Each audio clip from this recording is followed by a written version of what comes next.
Good morning. Good morning.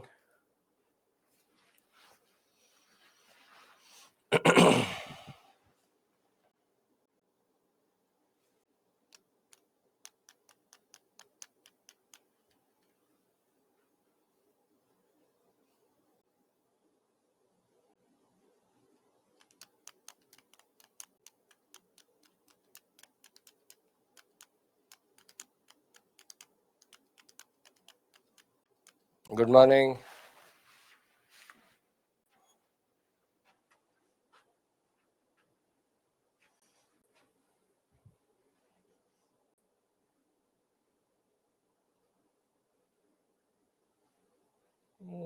Kiru, if you want to, if not, not.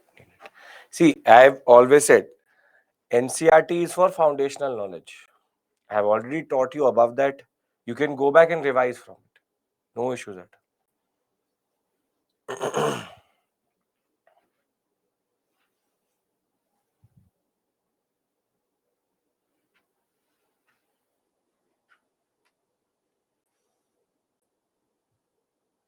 Good morning. Good morning.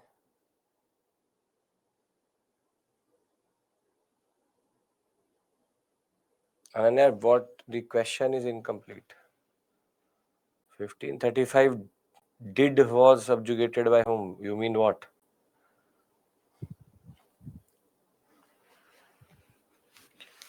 Good morning. Okay. So the agenda for today is that we'll start with constitutional development, two Indian Council Acts.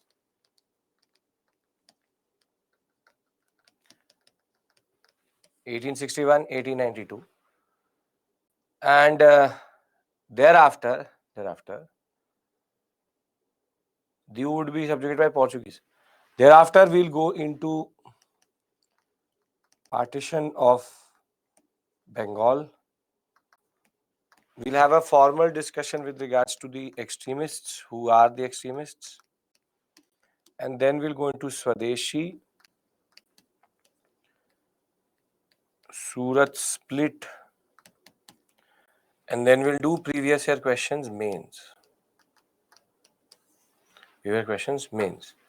So that is the agenda for today. So we'll start with Indian Council Acts. We'll go to extremists, partition of Bengal, Swadeshi, Surat split, and thereafter the previous year mains question. Portuguese Ananya.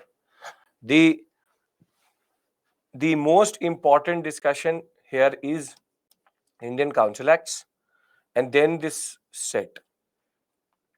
Extremist ideology already know, but I just have to formally introduce it to you. So, yes, good morning. Previous year questions, pre we did last week. Mains are equally important. So, mains I will do this week, and then again pre next week. Compare and contrast means that you have to tell them the similarity, dissimilarity. Gandhi, not today. Gandhi next Tuesday. The agenda will be 1909 to 1915 on Tuesday.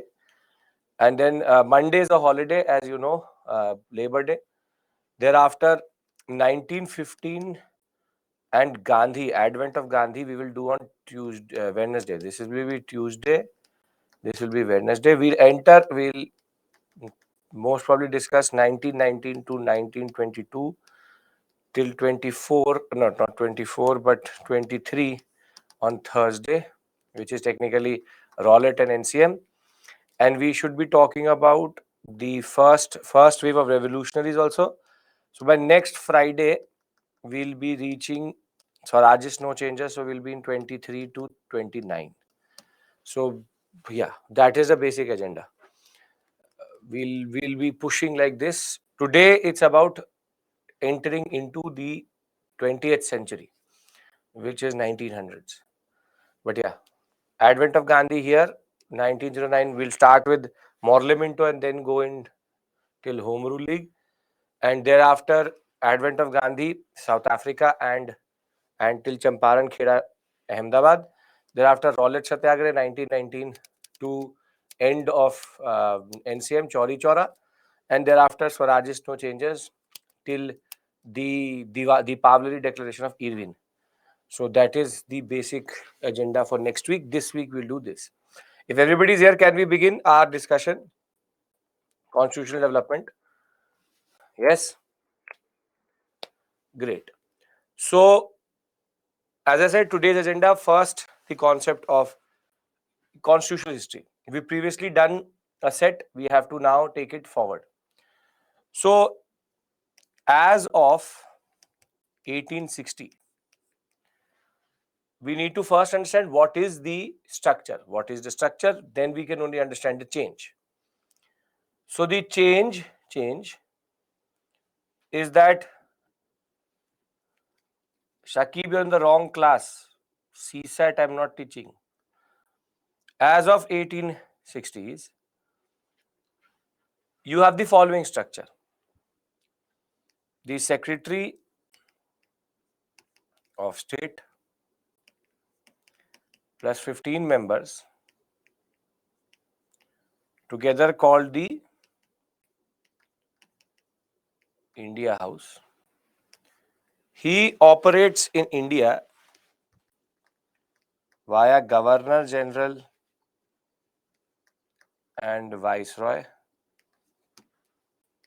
and he thereafter has Governor of Bombay, Governor of Madras, Governor of Bengal. He has his own, what we call as Legislative Council and what we call as Executive Council.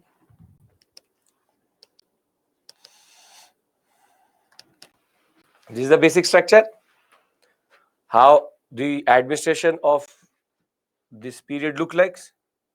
This is how it is. Now, which body makes laws for all of India and for the provinces?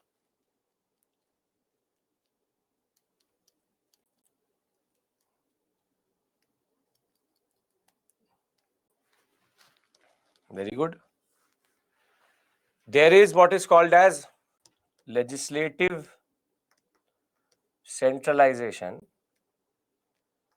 and therefore together with the Governor General and Viceroy, like the President and the Parliament, this is the law making body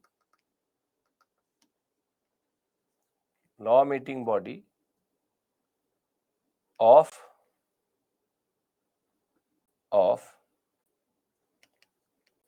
the British India.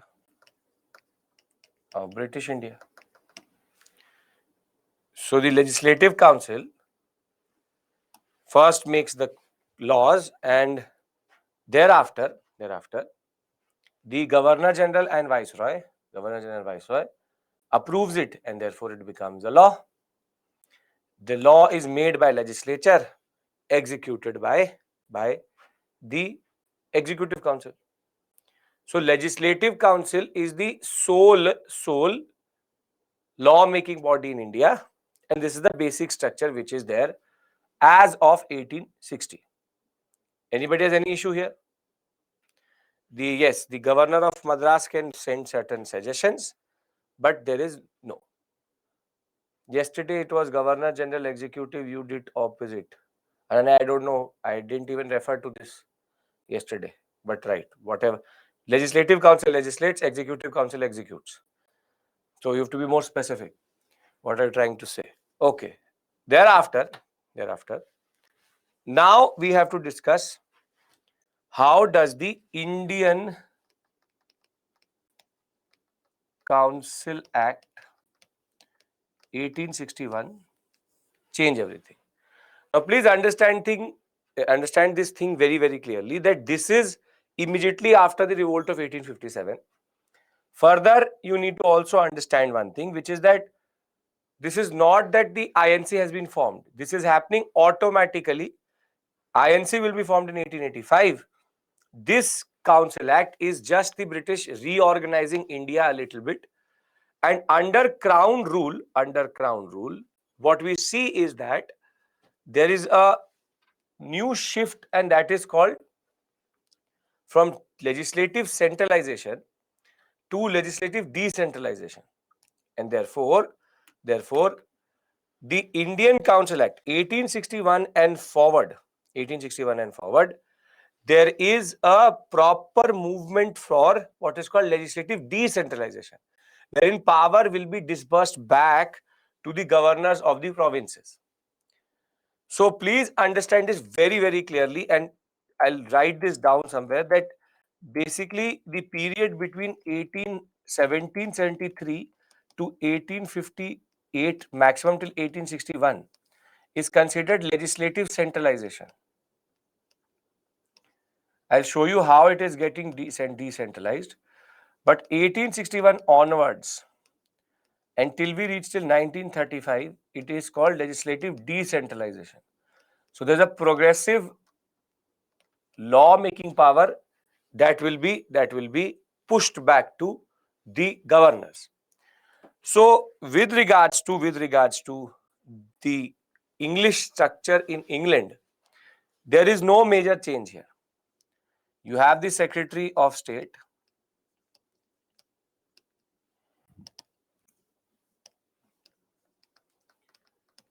plus his 15 members, together called the India House. This doesn't change. Thereafter, you have the Governor General and Viceroy.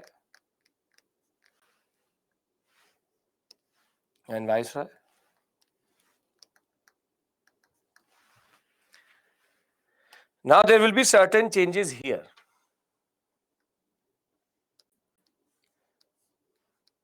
In the Legislative Council and the Executive Council, the first major change is that in the Legislative Council, 3 Indians will be nominated by the British for the first time. Meaning, for the first time, 3 Indians will be nominated to the Legislative Council. But ironically, they all were proper loyalists, Raja of Bihar, Raja of Patiala. So it was proper. Dinkar Rao, proper loyalists were there. So you have the Maharaja of Patiala, the Raja of Banaras, and Sir Dinkar Rao, all three proper loyalists. So it was just a drama which they actually doing. Thereafter, in the Executive Council, it introduces the concept of what is called portfolio system. Portfolio system, where when there is an election in India, after the election, when the media says that portfolio distribution is going to happen, what does that mean? What does that mean? It means how ministers and ministries will be given to which minister, right? Which ministries will be given to which minister. That is the ministerial distribution. Now, the concept of minister and ministerial distribution comes from the 1861 Act. The concept of portfolio system is nothing but basically everybody's role in the Executive Council gets defined. So like the ministry concept, the role of executive councillors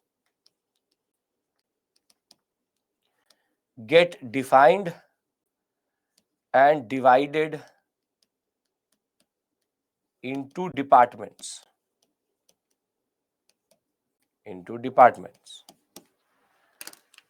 So very simply, Komal, we are doing constitutional history 1861 and 92. The simple point of the matter is that the 2 major changes are in the roles. So executive council, you have portfolio system wherein they add executive councillors because they were fighting with each other.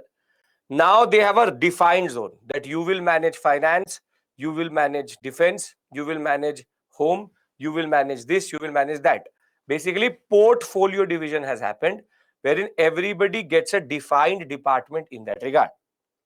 On the other hand, in the legislative council, there is 3 Indians who will get nominated for the first time. For the first time, 3 Indians will get nominated.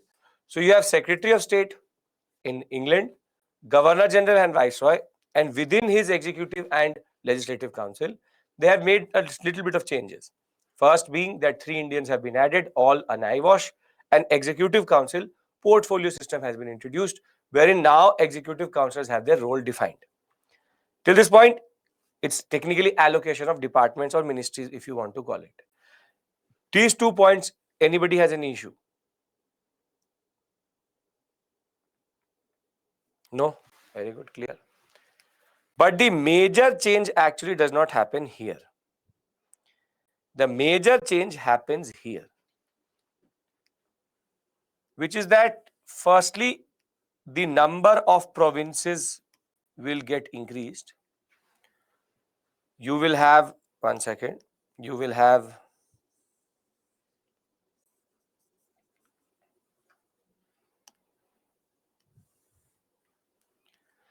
you already have Madras, you have Bombay, you have Bengal.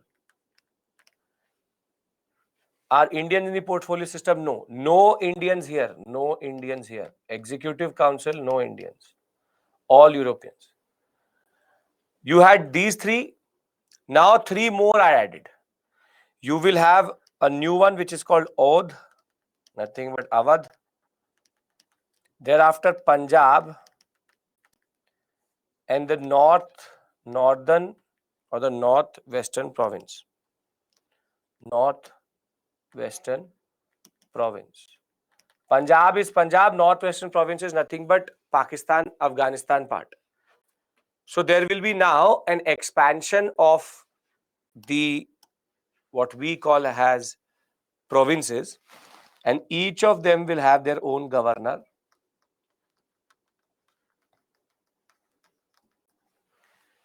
This is the first thing, addition 1, 2, 3. But what is even more interesting is that these governors will, for the first time, now get their legislative councils, what we call as provincial legislative council. Each of them, PLCs,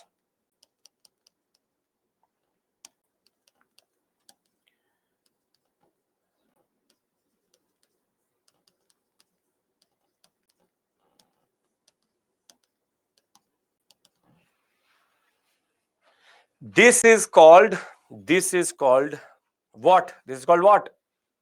When you are giving the law making power back to the governor. What is it called? Legislative decentralization. Very good. So the third change is here.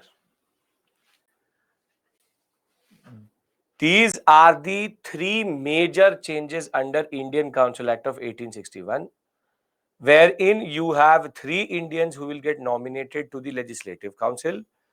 You have 2 Indians who, rather, the second is that the portfolio system which is going to get introduced at the Executive Council level, and thereafter the legislative decentralization. So you see from this, which is legislative centralization in the Legislative Council itself, now the system has become even more broad and even more what we call as based on power getting dispersed out. Power getting dispersed out. So I hope that these 3 points are clear. If not, I'll write it in a different way. It should be clear. And then we'll look at the PPT. Is this making sense? What do we mean by decentralization and how significant it is that you have provincial legislative councils which have come up, wherein power has now been dispersed back to the governor. Okay. Now, very simply, you can make this structure in a much simpler way also. You can make it like this. You have India House,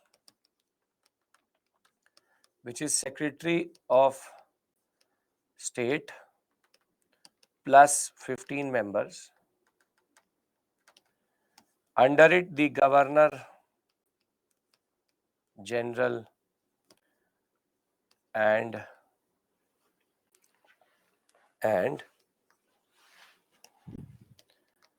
Viceroy of India. Under that, you have governors who have under them provincial legislative councils. These governors include Madras, Bengal, Bombay,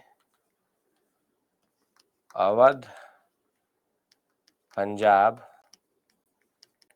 North Western Province. He thereafter has his two councils, Legislative Council, Executive Council. Three Indians are here. Here you have portfolio system. Now, does it make sense? Saksham, don't have to learn the number of members in every PLC. That is going to be a futile exercise. Second is that how are they elected? They are nominated. All of them are nominated. Right? The governors are all governors are all British. Governor General is British. Executive Council is British. Legislative Council, only 3 Indians are there. Provincial Legislative Council, it is actually Indians who will be getting nominated. Here you have Indian representation, but all nominated as of right now. British nominated.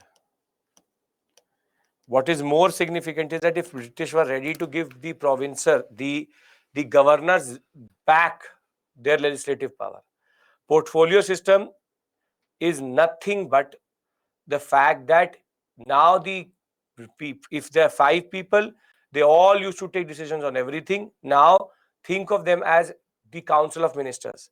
Everybody in the Executive Council has his role defined already. Portfolio system is the precursor of how we divide the cabinet today. The provincial governors only have a legislative council, not a executive council. No election system, which I will tell you, which is the next 91. How is Punjab different? Punjab is Punjab, today Punjab. Pakistan and Punjab are different, right? So Pakistan is northwestern province, Punjab is Punjab. Loyalist means that they all were people who would always support the British. Are we clear? A lot of you joined late and now are asking me very simple basic questions we've already covered. So the basic simple point of the matter is that you have an evolution of structure. I'm repeating myself, and it's the last time because I can see everybody's name when they join. So I know who's joining and then what time they're joining and what question they're asking me. So as of 1860, Secretary of State, India House, Governor General and Viceroy, Legislative Council, Executive Council, and you have 3 governors. All power resides in the Legislative Council along with the Governor General and Viceroy. 1861 Indian Council Act is going to change that. It is going to first introduce Indian representation in the Legislative Council. Thereafter, the Executive Council will get portfolio system. The Executive Councillor's role will be defined for the first time. And thereafter, you will have Provincial Legislative Council, which will come up along with addition of 3 new provinces. And remember that there is only Indian representation in legislature as of right now. 3 in Legislative Council, and the PLCs, the British will nominate some people to the provincial legislative councils. Right? Okay. Why need to change? Because the British need to do a drama. The last act was passed by the East India Company. This is the first act of the Crown in that regard. Yes, can we move forward? Right. What are the basic changes of Indian Council Act 1861?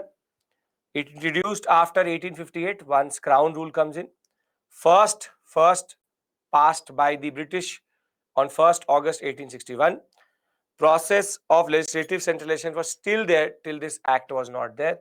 And this act will reverse this. It will technically reverse the concept now. What will happen is that there will be an expansion of Viceroy's Executive Council. Does not really matter to us. For the executive functions of the council, a fifth member was added. But in the executive council, portfolio system is going to come. So all of these 5 men have their own roles defined. Canning will for the first time nominate 3 Indians. Raja of Benares, the Maharaja of Patiala and Sir Dinkar Rao, all 3 very close associates of the British, to the legislative council. Remember, to the legislative council. Executive council still nobody has been introduced. Thereafter, non-official members will be nominated. Now, what do you mean by non-official? Non-official means Indian. So, Indian members were nominated. Portfolio system was introduced by Lord Canning. For legislative purposes, the Governor General's Council was also enlarged.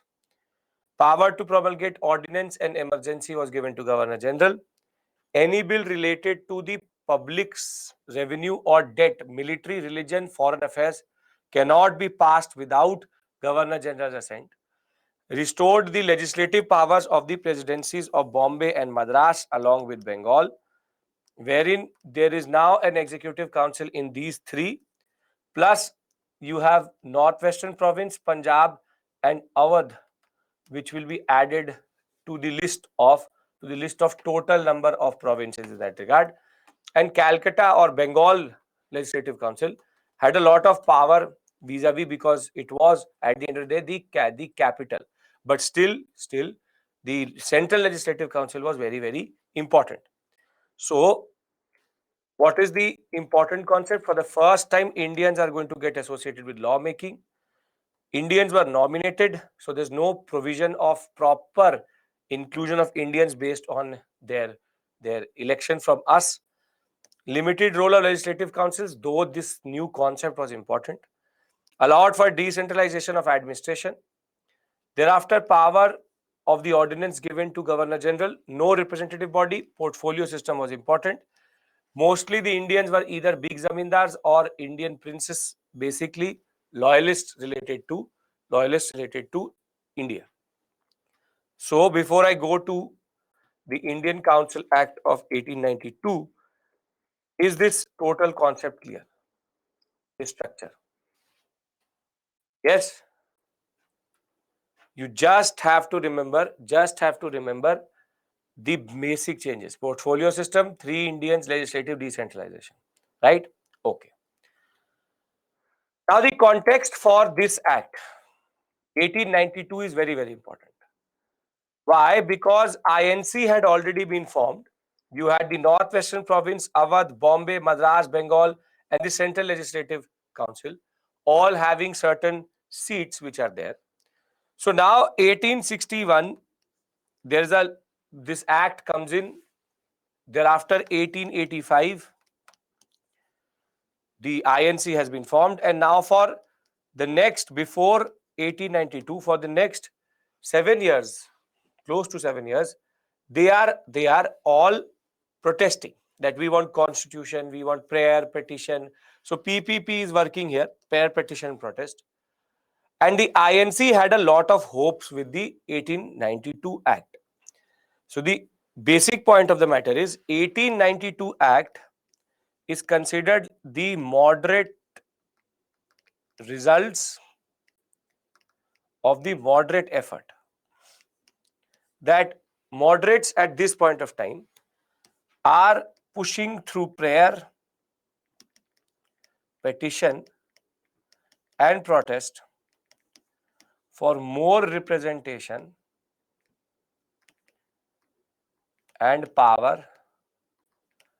And basically, 1892 is going to be a very important moment because this will lead to a lot of disillusionment. So what happened through the Indian Council Act 1892? See, Indians were there in the provincial legislative councils, but they were nominated by the British. They were nominated by the British. Everybody here is getting nominated by the British. All Indian elements are nominated by the British itself. So the Indian Council Act of 1892, it fundamentally does not change anything. You have the India House,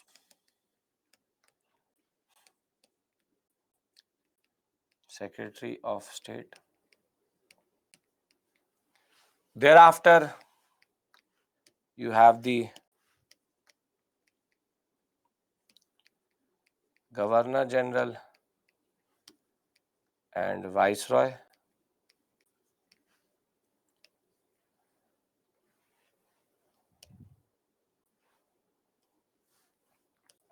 And then you have the governors along with their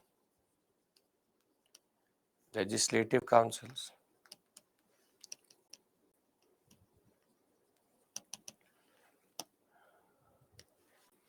He has his plus 50. Plus, he has his executive council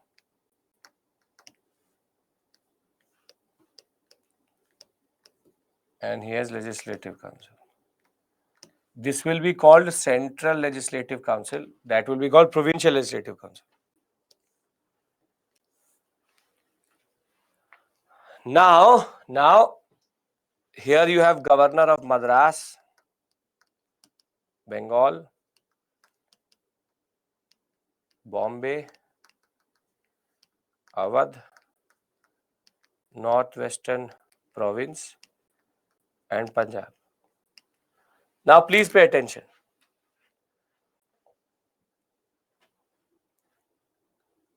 The only change which was introduced was that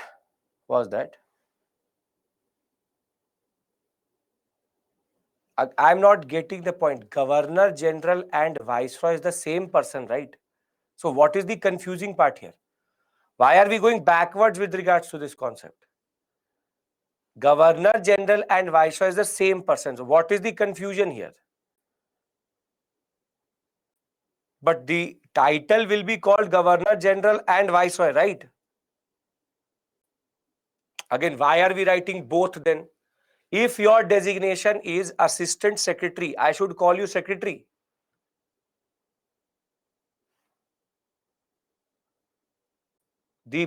Either you are not there or you are just, if the designation is Governor General and Viceroy, why should I write only Viceroy?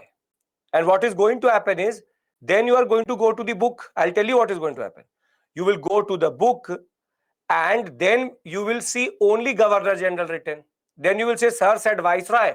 I say Viceroy and Governor General is written. Because for all legislative purposes, it was never mentioned Viceroy. It was always said Governor General and Viceroy or Governor General. So I don't get it how we can confuse something which has already been understood. So don't start to add things. The only change in that regard, again, but both are different person. Who said who different person? Lord Canning is Governor General and Viceroy both. If I am called the CEO and the COO of the company, then am I not the same person? Who told you these are two different people? Did I say that? Then why are you presuming these are two people? Isn't this already accepted that I've been saying the same person?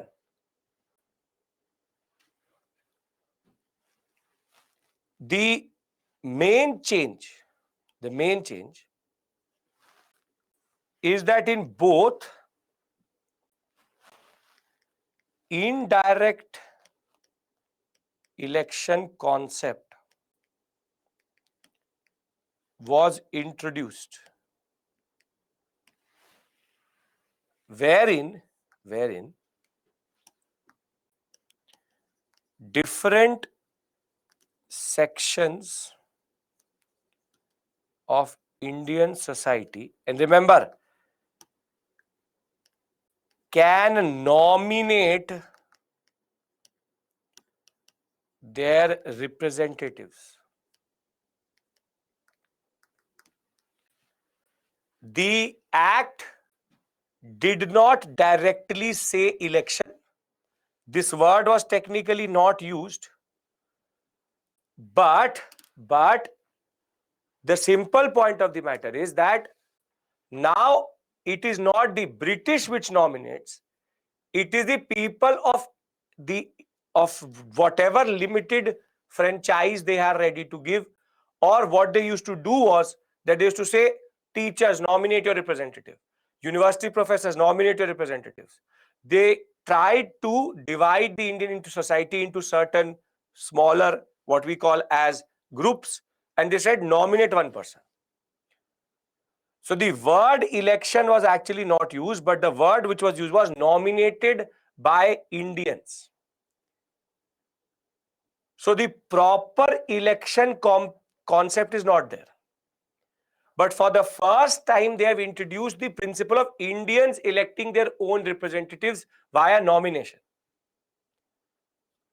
And if you are a moderate, would you be really happy with this act?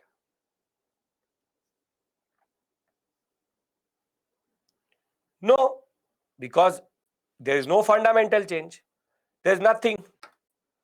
And moderates, INC can send one person to the council maximum.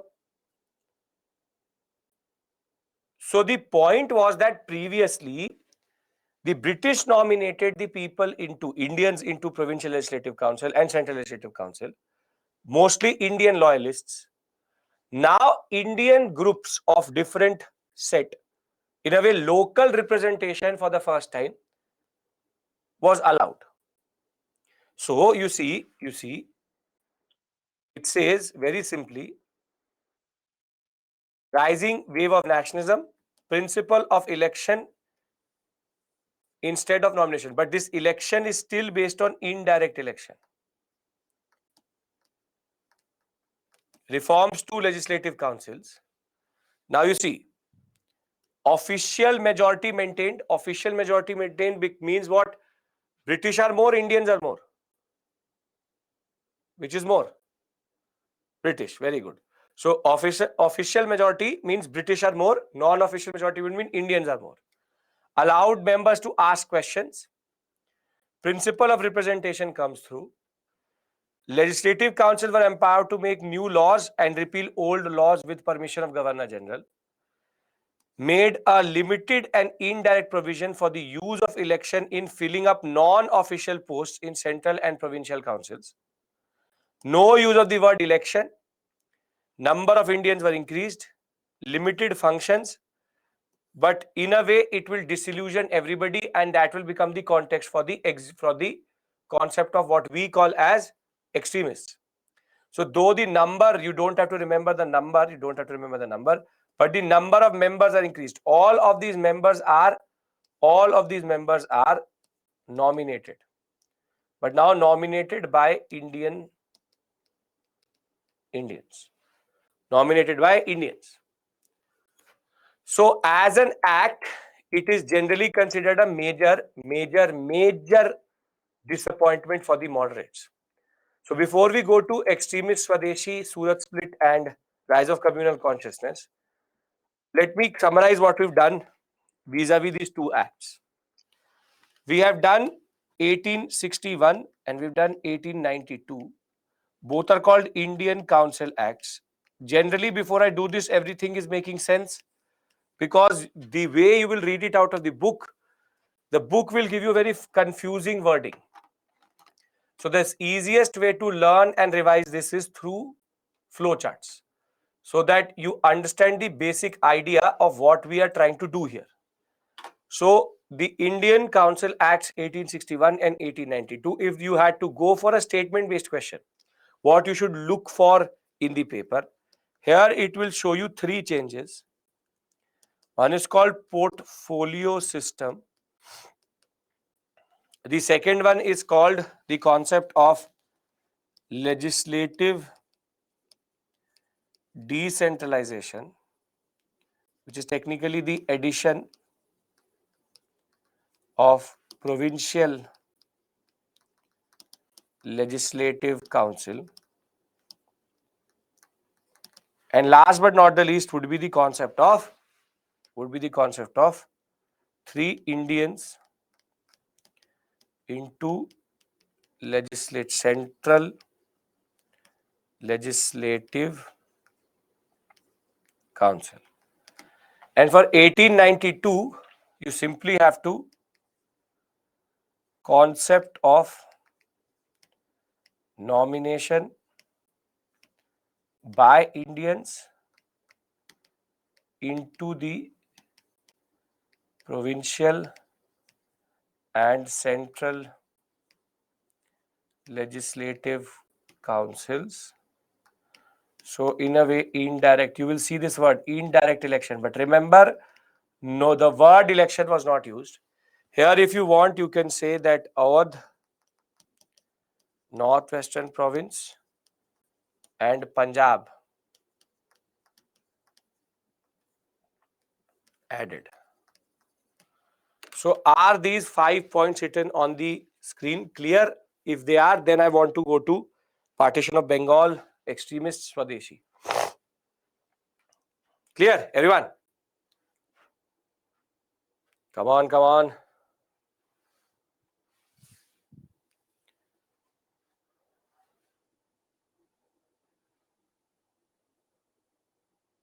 Indirect election for both provincial and legislative levels. Yes, okay. Official means British, non-official means not British. Indian. 3 members still in the Governor General and Viceroy Council? Yes, only 3 members, yes. Why indirect? Because direct election would mean ballot-based elections. Election word will be in the question, yes, but it will always need to have with the word indirect. Nominated Indians were in PLC in 1861 also, right? But no, the concept was that here all nomination under 1861, nomination used to happen by the British. That is a change. Nomination by British. Now it is nomination by Indians. So in a way, local representation. They did not remove the word. They did not use the word only. We call it indirect election. That is for your understanding. You don't need to remember the number of legislative councillors. Still the number of Indian nominated RLC are high. No, 3 only. Are we clear? See, you are asking me questions with regards to how many, how much. Is the basic structure clear? Please understand one thing. Total number of people in this legislative council is still 3 only. But thereafter, they will increase it under 1892 to increase it to 10 to 16. 10 to 16. So Central Legislative Council will increase. But the 3 will still be considered the most important. But for you, the number expansion, enlargement, these are not any of any importance to you. Because this will keep on increasing as we go on. It will become 67 later. You need to understand in the examination, these are the 5 points on which they will ask you questions. So indirect election concept is nothing but nomination by Indians. That is it. So portfolio system, the concept of ministries, legislative decentralization, addition of provincial legislative council, 3 Indians into legislative council, Awadh, Punjab and Northwestern province added, concept of nomination by Indians into both these councils. Number doesn't matter to me because that is too minor detail to remember for the examination. Are we clear? Can we move on? Moderates would be sad. Yes, they would be extremely sad. Okay. That is Raghav the point. All increase is an illusion because there is no power only to the legislative councils. Okay. Now, see, constitutional history, important part of your understanding. One, we've done 2 Indian Council Acts today, which is Indian Council Act 1861, 1862, 1962, 1861, 1892. Tomorrow, on Tuesday, when I will meet you, we will do first thing is Morlemento reforms, which is again Indian Council Act. You need to keep track of the changes. I will only move forward if you agree that we understand this structure and the basic concept itself. Because this will keep on changing. Separate electorates is going to come very soon. We will see that. Moderates happy, not happy, we will discuss that. Are these 2 council acts clear? You will be able to do statement-based questions on them. Yes, okay. Now, we enter the next zone. So, moderates had been dominating the IMC politics for quite a while now, since 1885.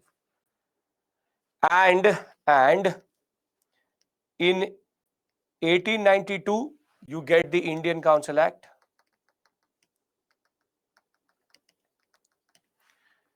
Thereafter, it will just introduce the concept of some people nominating some Indians to the provincial legislative councils and central legislative council, the concept of indirect election in a way.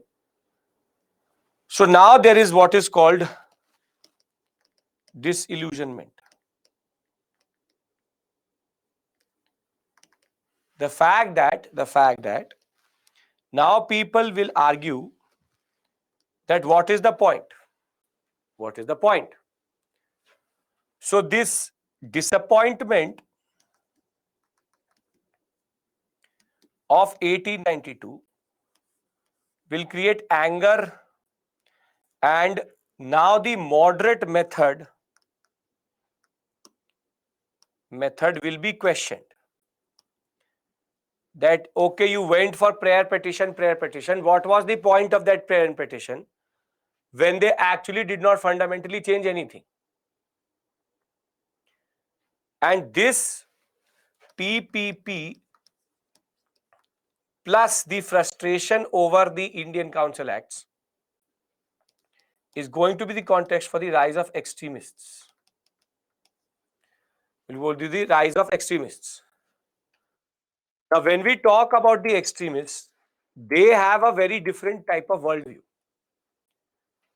represented initially and very popularly by 3 very important personalities: Lala Lajpat Rai, Lal, then Bal Gangadhar Tilak, Bal, and Bipin Chandrapal, together called the Lal Bal Pal. Now, the extremist methodology is quite interesting because extremists now get the new youth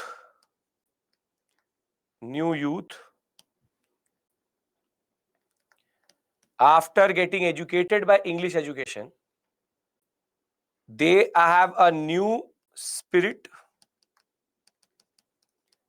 for freedom, and their understanding is very simple. Do not need to reform colonialism. Do not need to reform. There are 2 spellings which you will see. This Bipin is written like this also, Bipin Chandrapal. Both spellings work. It is on how you write it. One is Bengali spelling, the other one is English spelling. Bipin Chandrapal, same person. So do not need to reform colonialism, but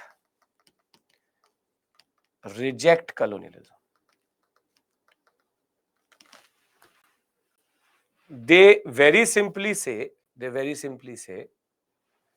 that we want Swaraj, which is self-rule. The extremists were very, very straightforward. They said that we have no faith in the British. We have no faith in the British. No faith in the British. They are looters and they will always be looters. We have no faith in the British and we want to develop our country independent of the British. Basically, we don't want the British here only. This is a very radical idea for 1905 when the extremist phase starts, because before this everybody is talking about the concept of reforming. It's about rejection. We don't want you here only. And this is based on the frustration of the moderates. But as we noted, the moderates are the reason why the extremists exist. And the fact of the matter is that between 1885 to 1905, in these 20 years, the basic point of the matter is that India was now maturing. India was now maturing and was becoming more and more assertful about what it wanted. So, by 1905, the moderates had exhausted their historical role. However, they will still control the INC. Their politics to persuade the British to introduce economic political reforms was now more or less redundant. The British Indian government was also hostile towards the Congress even when it was moderate. And the fact of the matter is, when the government told the Congress only to take social questions, and the Congress said, no, we will take political questions also in 1887, thereafter, as it is, even when they were moderates, Dufresne used to say that the Congress is just a microscopic minority, that it is a factory of sedition. The Secretary of State said the Congress leaders were double-sided character, seditious. The English never ever trusted the Congress even under the moderates. So what was the point of the PPP when the British are not ready to even believe you?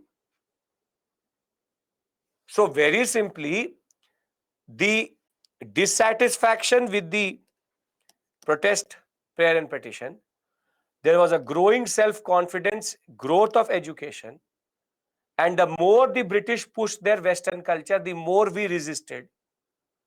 And the tipping point is going to be the reactionary politics of Curzon. I'm going to discuss this with you. All when you bring it together, you get the extremists.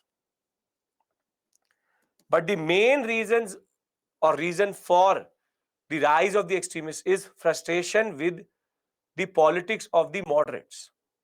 The moderates are more or less, generally now redundant, but they still control the INC very closely. Now, the major difference vis-a-vis a moderate and an extremist is that they have a hatred for foreign rule. They believe that there's no hope which is there. And they said direct political action is needed, national movement is needed, personal sacrifices are needed. But the fact is that we reject colonialism because we don't have any faith in the British generally. That we don't want to play with the British. We don't want to play with the British. We just want to reject them.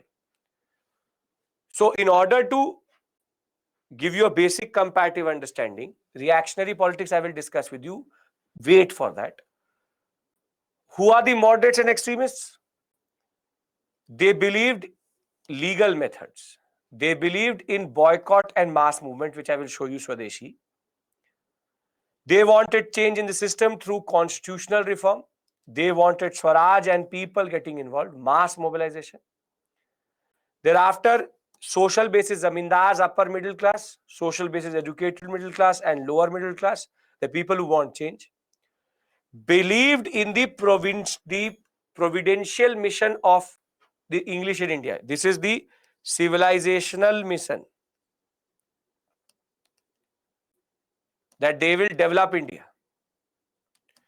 They rejected this as an illusion, that the British will never ever do anything in India which is actually going to develop it. Further, moderates wanted everything to be Bengal centric. Extremists wanted all India movement. Ideological inspiration is Western thought, but our inspiration is, extremist inspiration is Indian culture, Indian history, Indian symbols.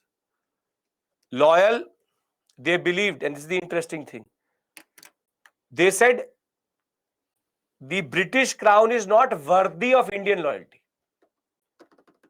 That these Gore don't deserve an Indian to be loyal towards them. So movement should be limited to middle class intelligentsia. They believed masses were ready, people were ready. Gandhi is neither a moderate or an extremist. Gandhi is Gandhi. Now, so after this discussion, he's satyagrah. After this discussion, if they give you a question, differentiate between moderates and extremists, why extremists rose, all of that can be answered by you. I've given you the table itself. So before I go into reactionary politics of Curzon and now pivot into this whole sector, are we clear about Indian Council Acts? Are we clear with regards to the extremist ideology? As I told you, extremist ideology is generally generic. It's generally generic. It's all generic. Yes? Come on. Okay. Moderates way was PPP. I will tell you what is the extremist way. Don't worry about that. Moderates consisted of loyalists. Yes. Not loyalists properly, but people who believed in the British itself. Yes. Understood? Great. Perfect. Now there's a timeline I'm going to make, and this is now going to become a very standard feature of our discussion. So please pay attention. This is the time period which we are traversing. Now there are two things which I do. See, I can give you timeline in the end. I can give you timeline in the beginning. Though I always give it in the beginning, because there, in a way, you get a trailer of what is to follow.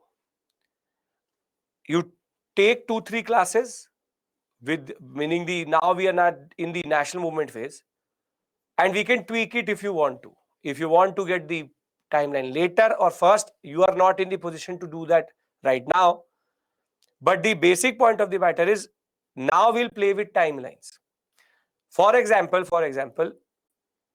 wherever we start our discussion, I will give you a timeline, so that you know what are we covering, what is the basic time period, what are the basic thematics we are covering. But the only rider of giving it first is, I will obviously write everything first. So you can't say, sir, what is this, what is that? Because obviously I have not taught you. So what I'm trying to do here is, I'm trying to now give you a trailer of what is to follow, and then we'll go into it, and then we'll come back to the timeline again and revise.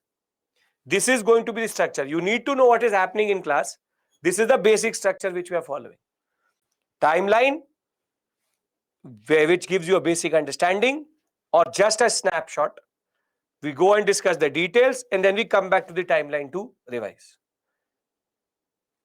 Because I don't want to give it in the end, for a very simple reason, you go blind. If I don't tell you that what is the things we are going to cover, then everything is a surprise for you. So that's the basic point. You see, we can change it if needed. So it's your discretion. We'll see it later, right? Okay. As of right now, I'll follow the standard pattern which is there. Now,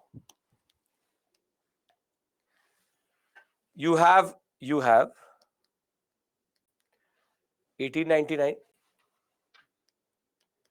1904. Thereafter, the year 1903 we can also add.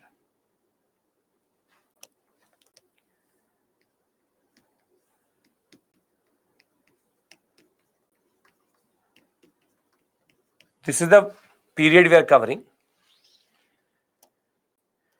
You have 3 very important concepts and 3 very important sessions. It's called the reactionary politics of Curzon. 2 dates are in this: 1899, 1904, 1904. It's called Calcutta Corporation Act. 1904 is Indian Universities Act and Official Secrets Act.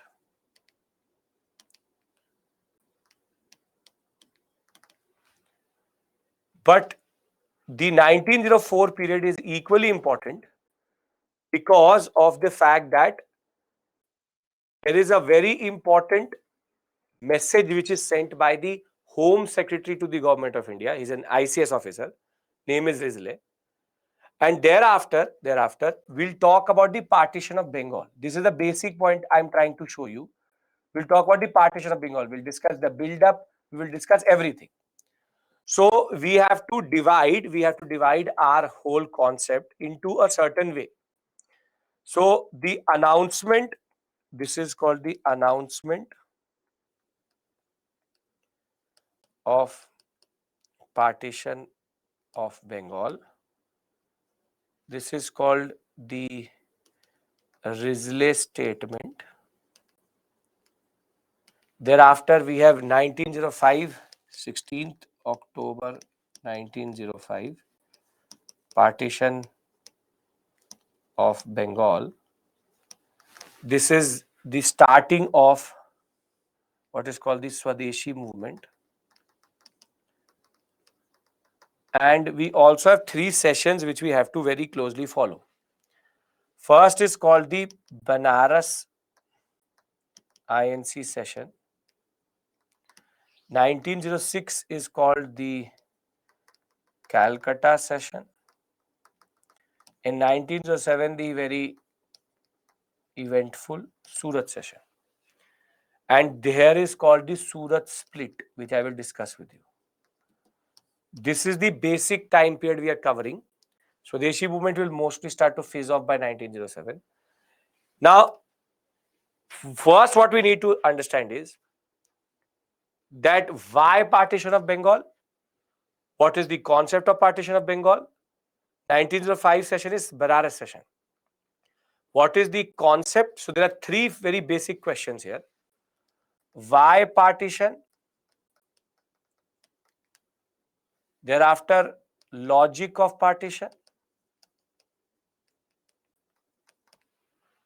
And then the reaction. Which is nothing but Swadeshi. So if you understand, this is the basic time period we covered. We started technically in 1885.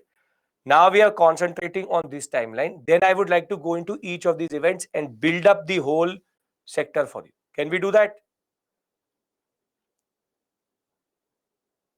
Okay. Extremists will rise with the Swadeshi movement. Yes? Great. Now,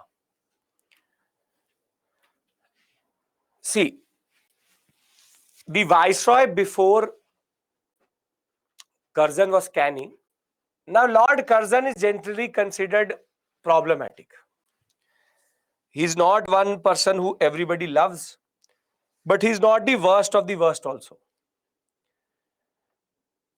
Can anybody name me the worst Governor General and Viceroy of India?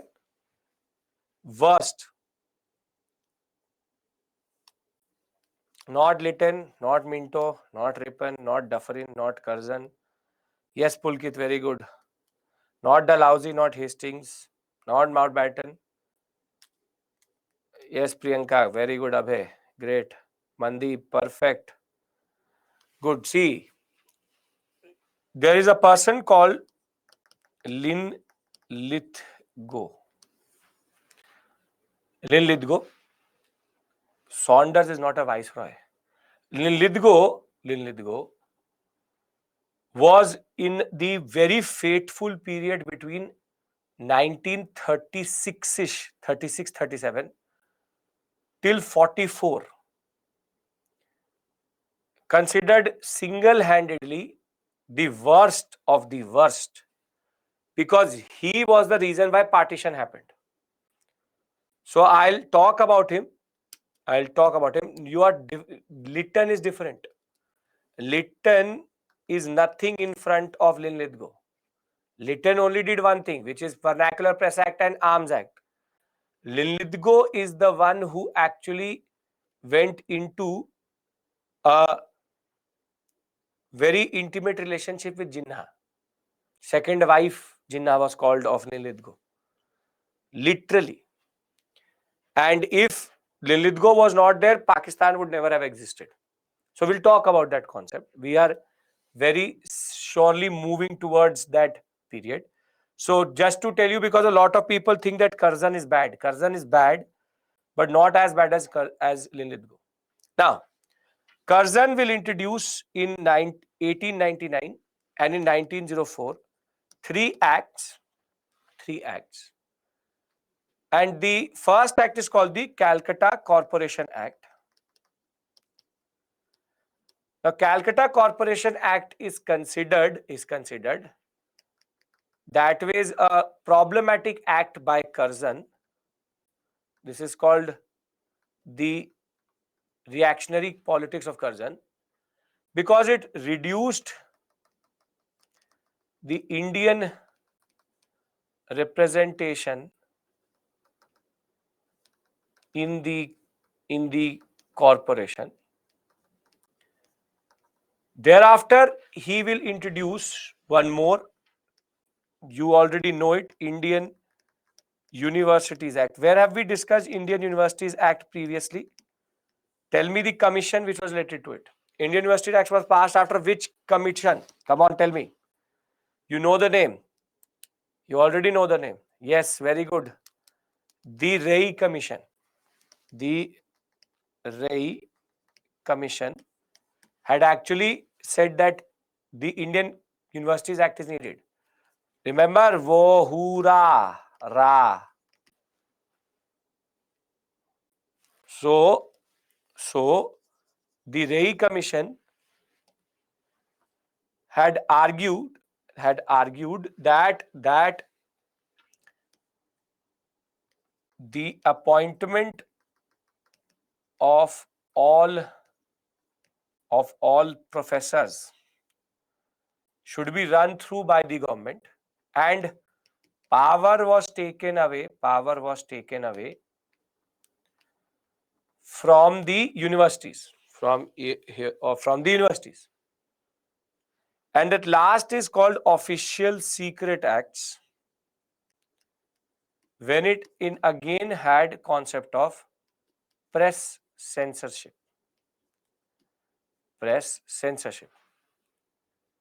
Together, these acts are considered problematic because it was technically trying to get something out of the Indians.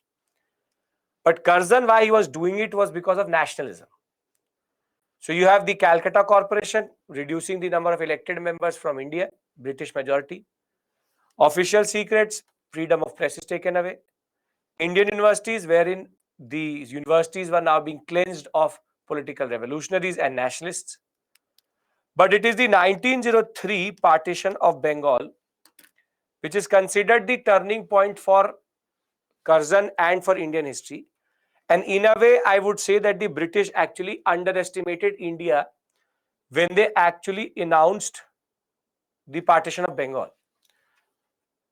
Now the question would be, why Bengal?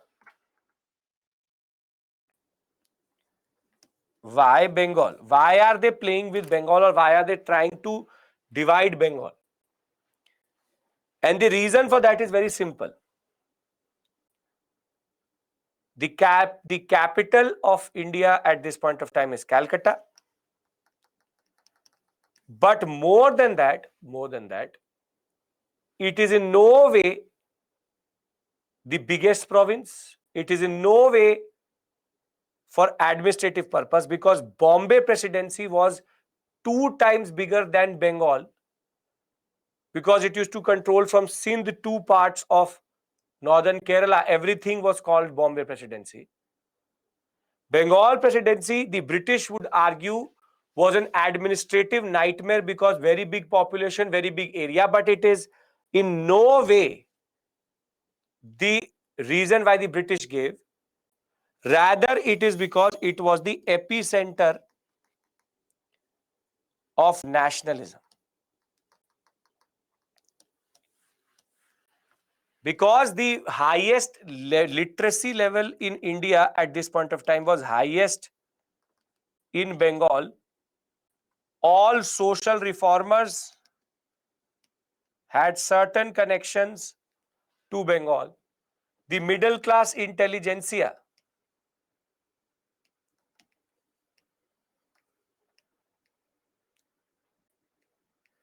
the middle class intelligentsia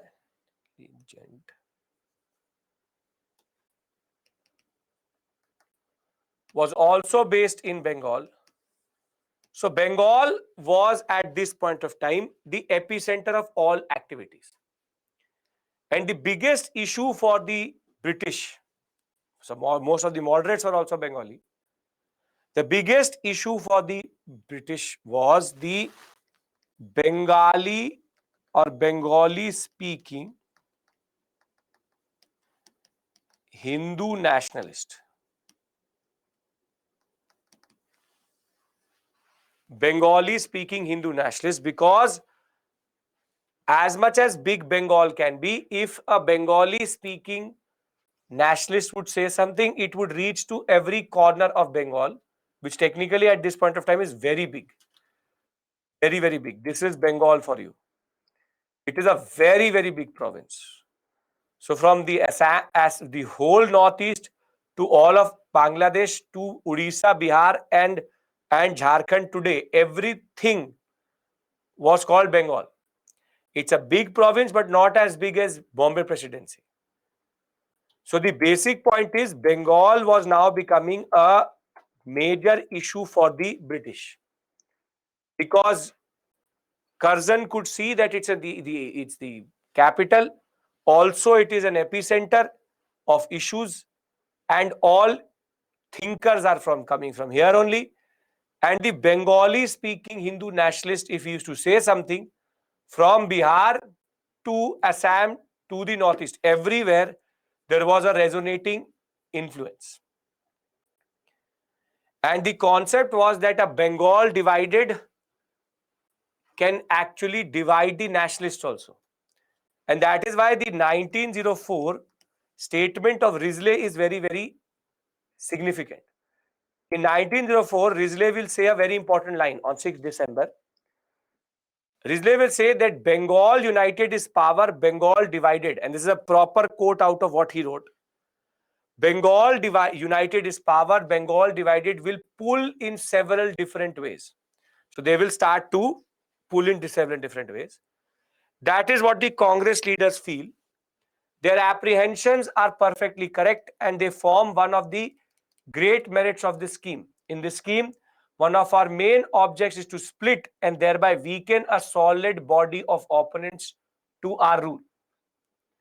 So the basic point of the matter is Bengali speakers as it is are problematic, but because at this point of time, the Muslim Bengali, the revolutionaries are quite less. So therefore, the main body of nationalists are mostly Bengali speaking Hindu nationalists. However, that doesn't mean that there are no other languages in the Bengal presidency. And this is a very important point I want to discuss with you, and then I'll give you a break because I can't break in between. If you look at the map of Bengal at this point of time, though the majority speaks Bengali, if together taken, majority speak Bengali, there are certain Hindi speakers and Odia speakers also in this sector. So remember this point that Hindi, Odia and Bengali were the three languages which were there. But together taken, if from this point to this point if taken, Bengali is the most ubiquitous language or the most prominent majority language in this province. Now Bengal has been chosen as a candidate because Bengal United is a power, and the Bengali nationalist is now becoming a major problem for the British, and the British want a solution for that. And now comes Curzon, who will divide, or had already announced in 1903 that he will divide Bengal, and that will be implemented in 1905, 16th October. Now, I need to discuss with you as soon as I come back what is the logic of this division. So we have discussed the Calcutta Corporation Act, we've discussed the announcement, we've discussed Indian Universities Act, Official Secret Acts and Rizla Statement. We've understood why the partition. Now, are we in a position to understand the logic of the partition once we come back? I'm giving you a break here because the next discussion is going to need at least 45 minutes, 45-50 minutes. So the break goes too far away. So I would like to break here, and thereafter, once we come back, we'll talk about the logic of the partition. Acceptable? Everybody is following the major story. Everybody is following the major concept itself. Yes or no? Come on. Yes? Perfect. Perfect, perfect, perfect. Okay. So let's take a break here. It is 7:20. We'll come back at 7:30. What happened in Universities Act? Indian Universities Act, power was taken away from the universities to take their calls, considered a very stifling or type of reactionary politics by Curzon. Okay, see you. You want to be on the timeline slide? I'll leave you on the timeline slide. 7:30 we come back.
Welcome back.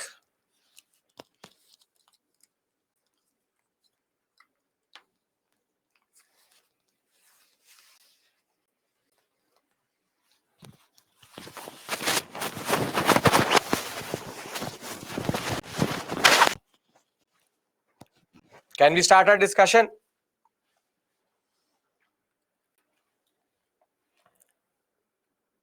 Okay. We have to discuss now partition of Bengal and Swadeshi. But we have now very well established that in 1899, Curzon shows that he does not care about Indian representation. That in 1904, we get two acts which again represent the same concept that Indian representation, Indian opinion doesn't matter. Risley confirms to us that when 1903 partition of Bengal was introduced, it was not introduced vis-a-vis the concept of uh, need for administrative reasons, but rather the concept of breaking nationalism. And now the concept is that how does the partition of Bengal work? How does it work? And how can it break Indian nationalism? What is the logic? What is the logic? Can we discuss the logic? Can we discuss the logic? Very good. Now, there were basically two principles which are used. I already told you that there are 3-4 standard characteristics. I'll write them down again. Here in Bengal, Bengali is an important language. You have Hindi speaking belt and you have Odia speaking belt. But there's also one more thing, that there are Hindus and there are Muslims, two major religions in Bengal. So therefore, there were two principles which were applied in the partition of Bengal. One is called linguistic and the other one is called religious. First is linguistic principle, second is religious principle. Now, how does it actually work? When this line was drawn or was proposed in 1903, in the eastern sector, the religious principle was applied, while in the western sector, the linguistic principle was applied. What do I mean by that? See, in eastern Bengal, the division is very easy. We have to break the back of whom? Hindu, Bengali, nationalist. Linguistic means language. So in eastern Bengal, by dividing this line and creating Eastern Bengal and Assam with Dhaka as capital, the Muslims outnumber the Hindus. Close to 18 million here and 13 million Hindus. So who's in majority? The Muslims. So basically, this area becomes a Muslim majority sector. But the irony, don't use the word communal. The irony is that though they are divided by religion, all of them speak Bengali only. So the beauty of Curzon's mind is that here the Bengali language is not in minority, but the religion is in minority. So Muslims dominate Hindus, or Muslims are in majority to Hindus, though they speak the same language itself. But the master stroke is actually in the Western sector. In the Western sector, by drawing this line, there are only 17 million Bengali speakers,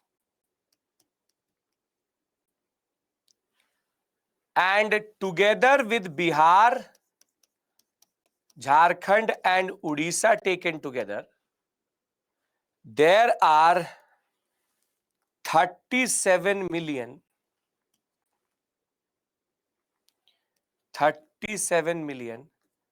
Hindi and Uriya speakers.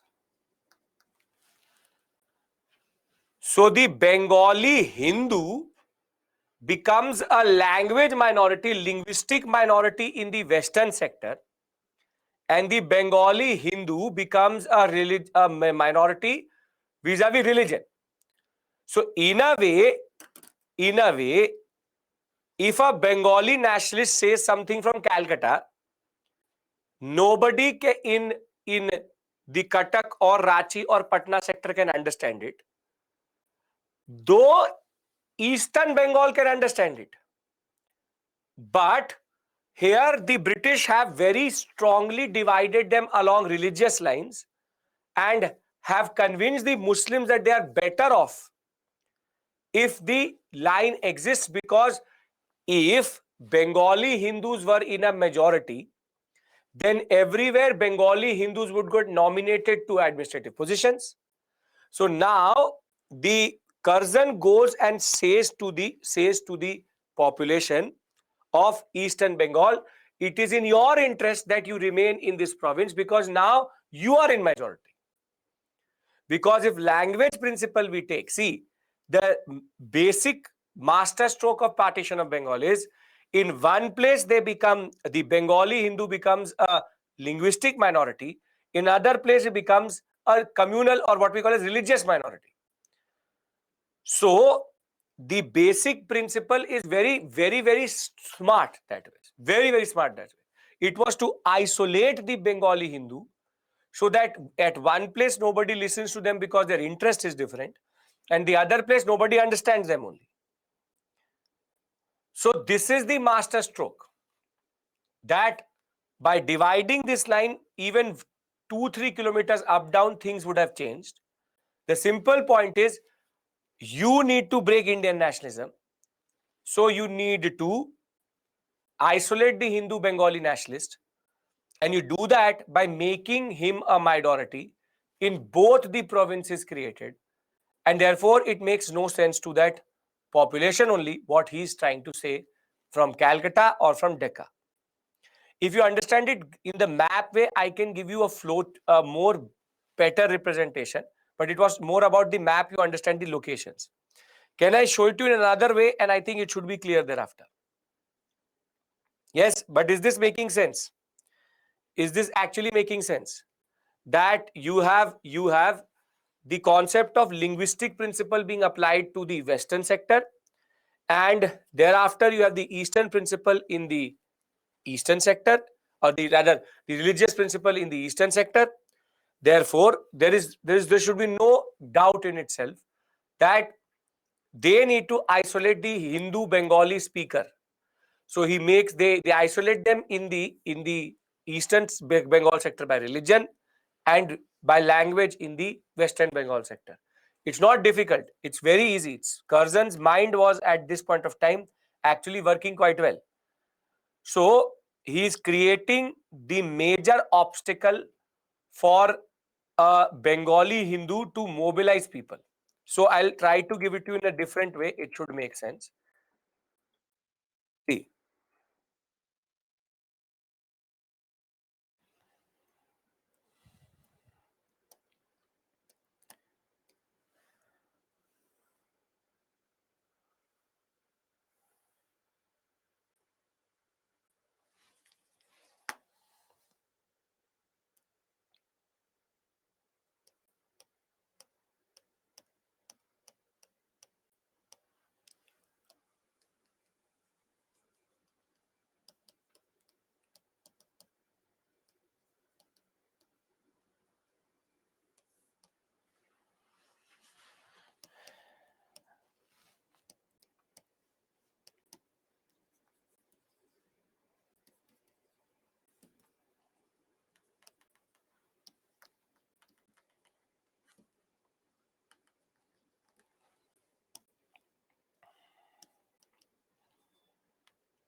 Okay.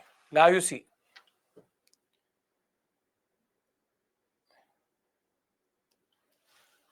In Eastern Bengal,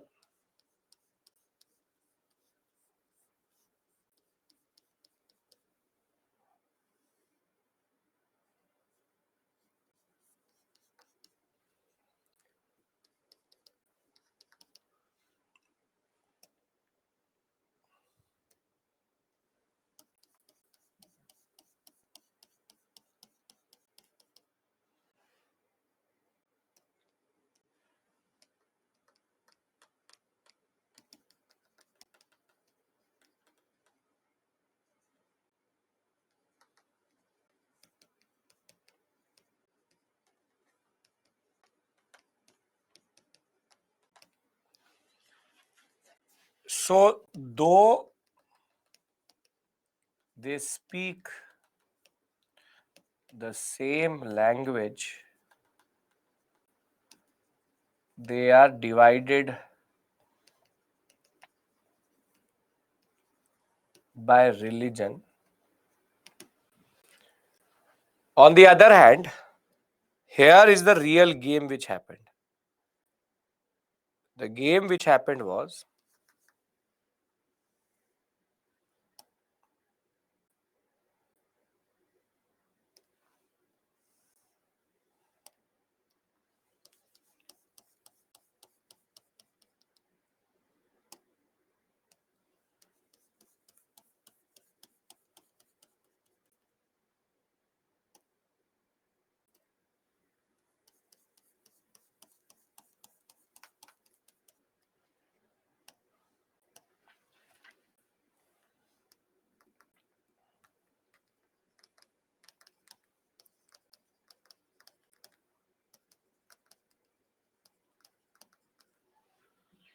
here Hindi plus not Udiya,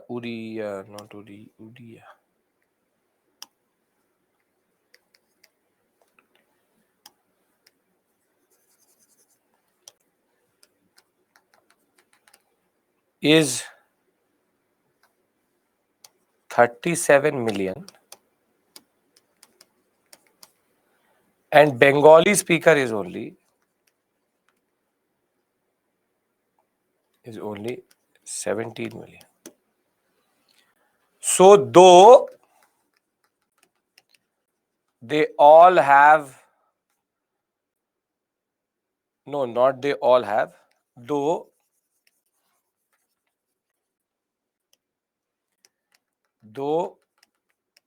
it's a Hindu majority province, but language becomes the barrier. Now, is this making sense? How partition of Bengal actually works? In one place, though this is a Hindu majority area and this is a Muslim majority area, the beauty is that the principle is applied in such a way that in both areas the pink becomes the minority, Bengali Hindu nationalist, because he's a Bengali speaker, so he becomes a minority in Western Bengal, and becomes a minority because he's a Hindu in Eastern Bengal. Are we clear of the principle? Because that can be asked to you in the examination. Yes or no? So you understand the master stroke of Curzon. Curzon that way actually understood it quite well, that how we can make sure that the Hindu Bengali nationalist becomes a minority everywhere. So you see, the logic behind the partition of Bengal was based on breaking the nerve center of Indian nationalism. The concept was we will create two provinces, one Bengal into Western Bengal, which has provinces of Bihar, Orissa, and the other which is Eastern Bengal and Assam. The capital of this area is going to be Calcutta, being the Bengal, Western Bengal sector, but the Decca is going to be the capital of the Eastern Bengal sector. But sir, Hindu-Muslim unity was there at the time very much, but that is the ilma, the point I'm going to tell you. The simple point of the matter is he was very, very convincing that way, that he proved to the Muslims that it was in their interest to divide Bengal. Because he said that I will give you more representation in administration, I will give you more representation in bodies, and everybody wants employment. So the point was that he convinced the Muslim population that in a Hindu majority Bengal, you will never be able to get power. This is called divide and rule. That simply the British were the ones, and this is a very standard thing. In India, there was no antagonism between Hindus and Muslims directly at the local level. This was all cultivated by the British.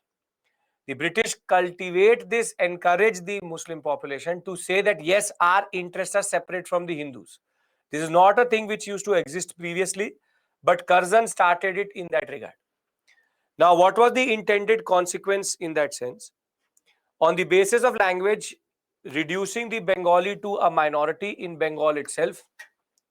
As in the new proposed Bengal, there would be 17 million proper Bengali speakers, but 37 million Hindi and Odia speakers. On the other hand, you have on the basis of religion, the concept is that western half would be Hindu majority. So though in this area, this is 42 million, this is total 42 million. But the problem is very simple. And the eastern half is 31 million, but in the eastern half, the Muslims are more than the Hindus.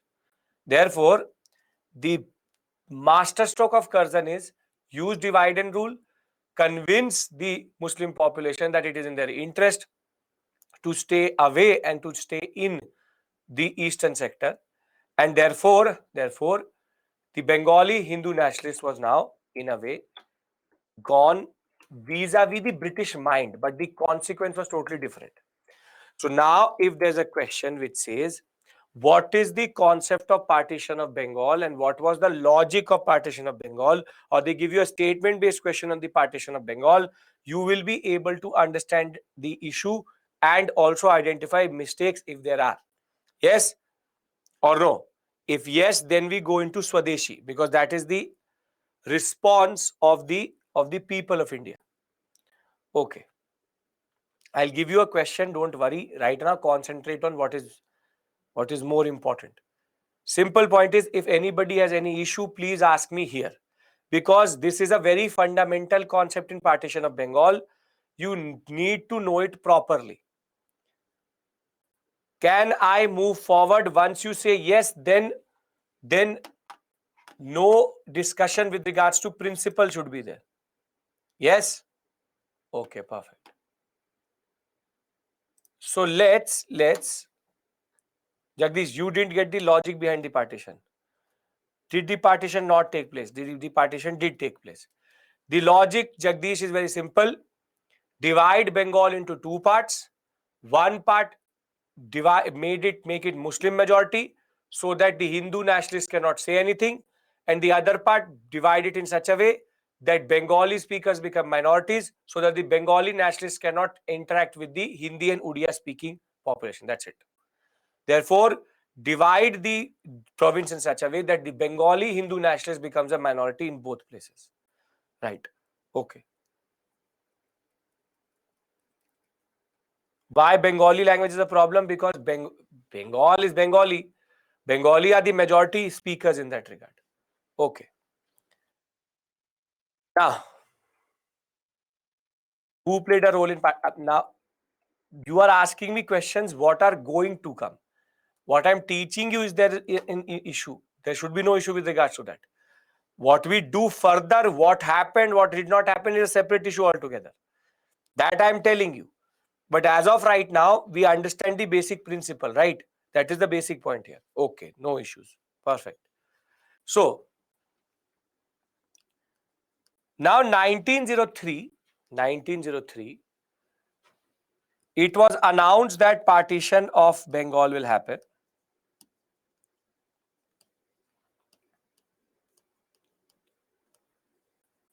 And by 1904 mid, it was decided that on 16th October 1905, the partition will happen. Will happen and will come into effect.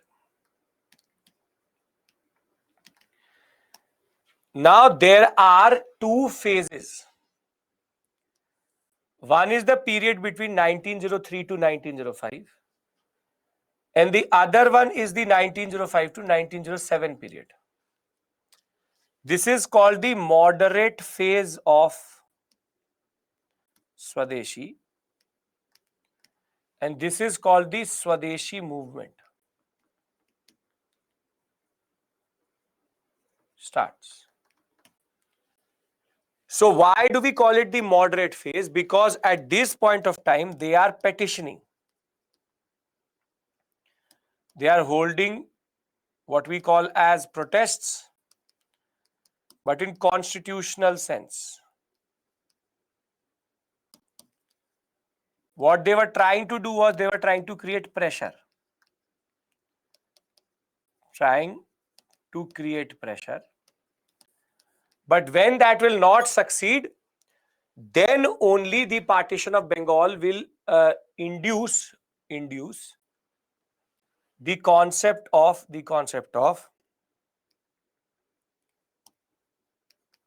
Swadeshi properly. Swadeshi properly. You see, the build-up is that there is multiple meetings which will happen, and there will be a certain sense of new leadership which comes through. So it was made in December of 1903 public that partition of Bengal will happen. The initial leadership will be given by S.N. Banerjee, K.K. Mitra and P.C. Ray, and they will adopt the method which they already knew, which is petitioning the government, public meetings, memoranda, propaganda, pamphlets, and there were certain newspapers which were used quite a lot to spread the dissatisfaction with this decision. The Hitabadi, the Sanjeevani and Bengali, remember, you need to remember their names. The three newspapers in which the dissatisfaction or the disappointment was conveyed to the British. But again, this persuasion, pressure, whatever you want to call it, was not working because the British did not want to listen only. But the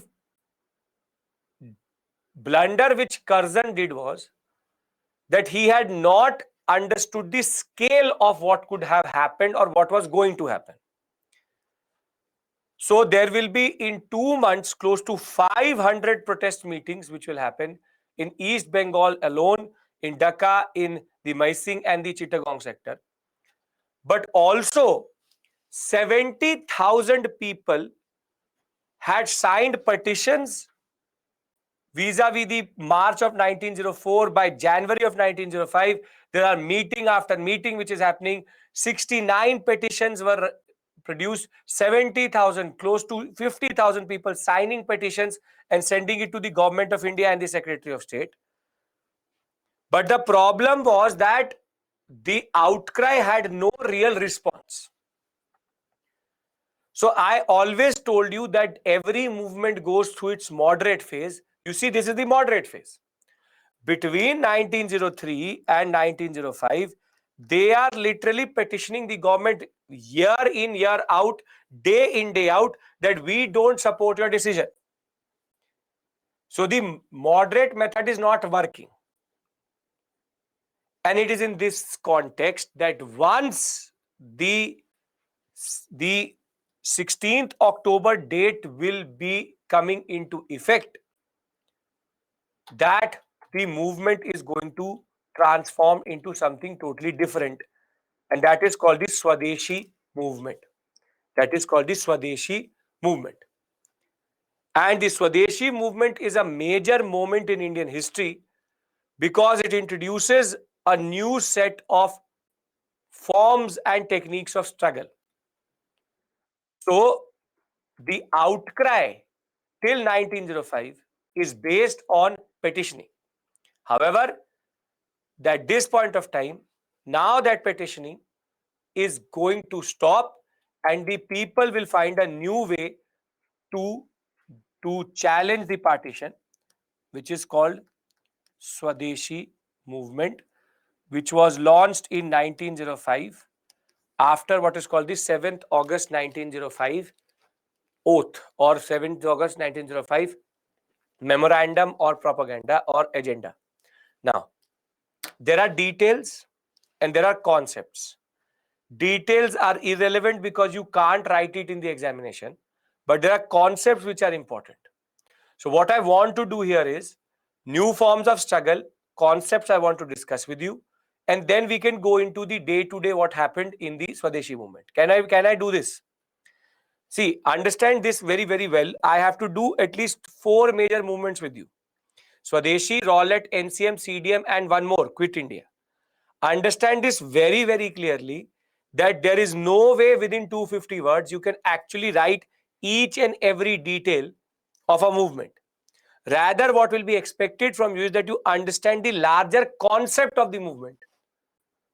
So what I'm trying to do here is, I'm going to very simply explain the concept of Swadeshi movement, what it actually did, and then we'll go into the nitty-gritty.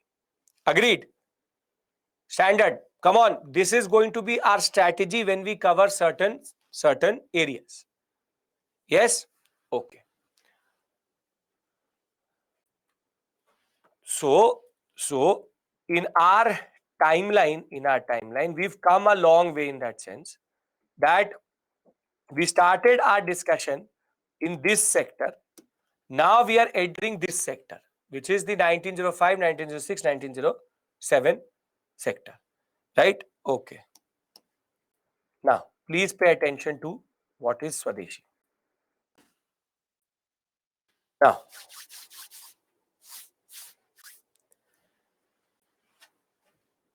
Swadeshi movement, people had done prayer petition, enough of prayer petition. Now, Dadabhai Naoroji had said that the basic interest of the British in India is what?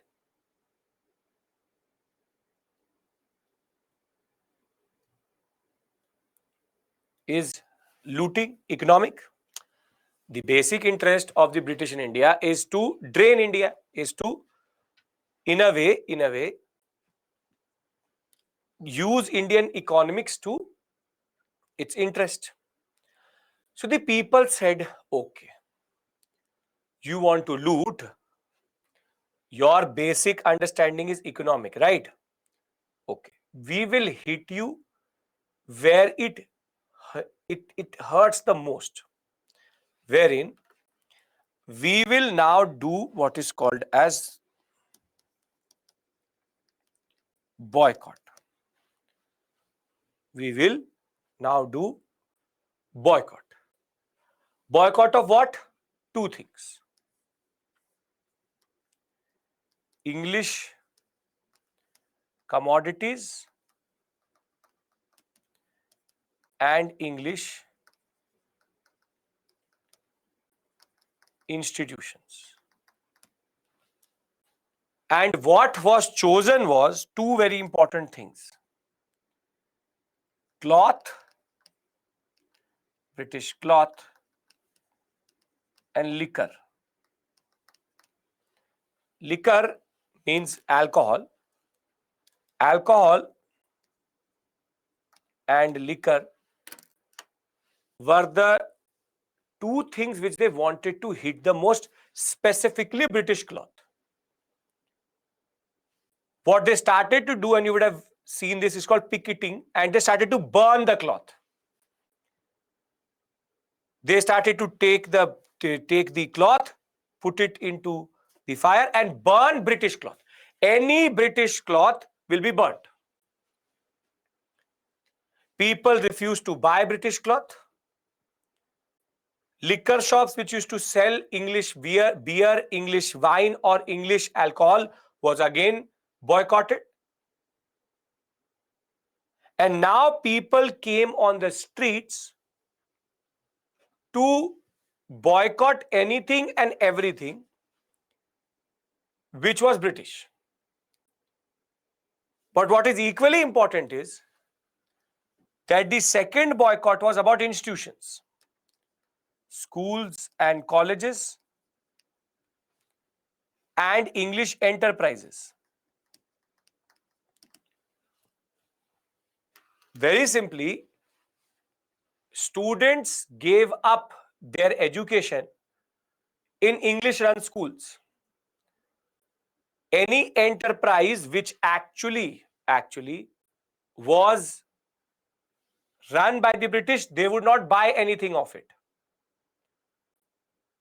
So the boycott of English commodities and institutions became a very important method which was totally new to the Indian national movement. The Indian national movement was based on prayer and petition. But now it was not prayer and petition, it was boycott. And there was actually a tangible impact of this because there was 25% to 30% reduction in the import of Lancashire and what is called as British cotton cloth. The British was losing close to 10 to 15% of its revenue just because of the Swadeshi movement. But what made Swadeshi was thousands of people on the roads protesting against the British. 70,000, 75,000, 1 lakh people. Imagine standing in the streets of Calcutta, 75,000 people saying that we will not allow the partition of Bengal to go through and we will burn anything and everything which is not Indian. That is why the movement is called Swadeshi. So boycott of English commodities and boycott of English institutions were extremely important ways of taking off the British from this high pedestal. Curzon may have succeeded in dividing Bengal, but he in a way united Bengal. Because this methodology was not used anywhere else till this point. It's a Bengal-centric thing, remember. And more than that, there will be 2 new words which everybody is going to now chant. The new 2 words is going to be Atma Shakti and Swaraj. People were now arguing that we have the internal capacity to rule ourselves. Atma Shakti and Swaraj. What we want is Swaraj. We want our own self-rule. And what happened was that new nationalistic literature, songs and dances come through. And the people, when they used to actually stand in the street, they used to sing Vande Mataram. The song which had now become the anthem of the Swadeshi movement. They wanted to show to the British that we are not divided the way you have divided us. On the day, 16th October 1905, Rabindranath Tagore said that East and West Bengal people should tie Rakhi. And that is why Rakhi as a concept became much popular after Swadeshi movement. To show unity, that we all are the same, there is this concept of Rakhi. Thereafter, Now, one of you asked me that if students are going to leave schools and colleges, then what about them? And therein comes the concept of national education and national enterprise, wherein Indian run schools and colleges, Indian run enterprises were now coming up, wherein the school was not run by the British but by Indians. There were enterprises which were now replacing what the English institutions were being boycotted about. Throughout this period, Samitis will play a very important role. This will be the volunteers which will go around to spread the message of Swadeshi. More than that,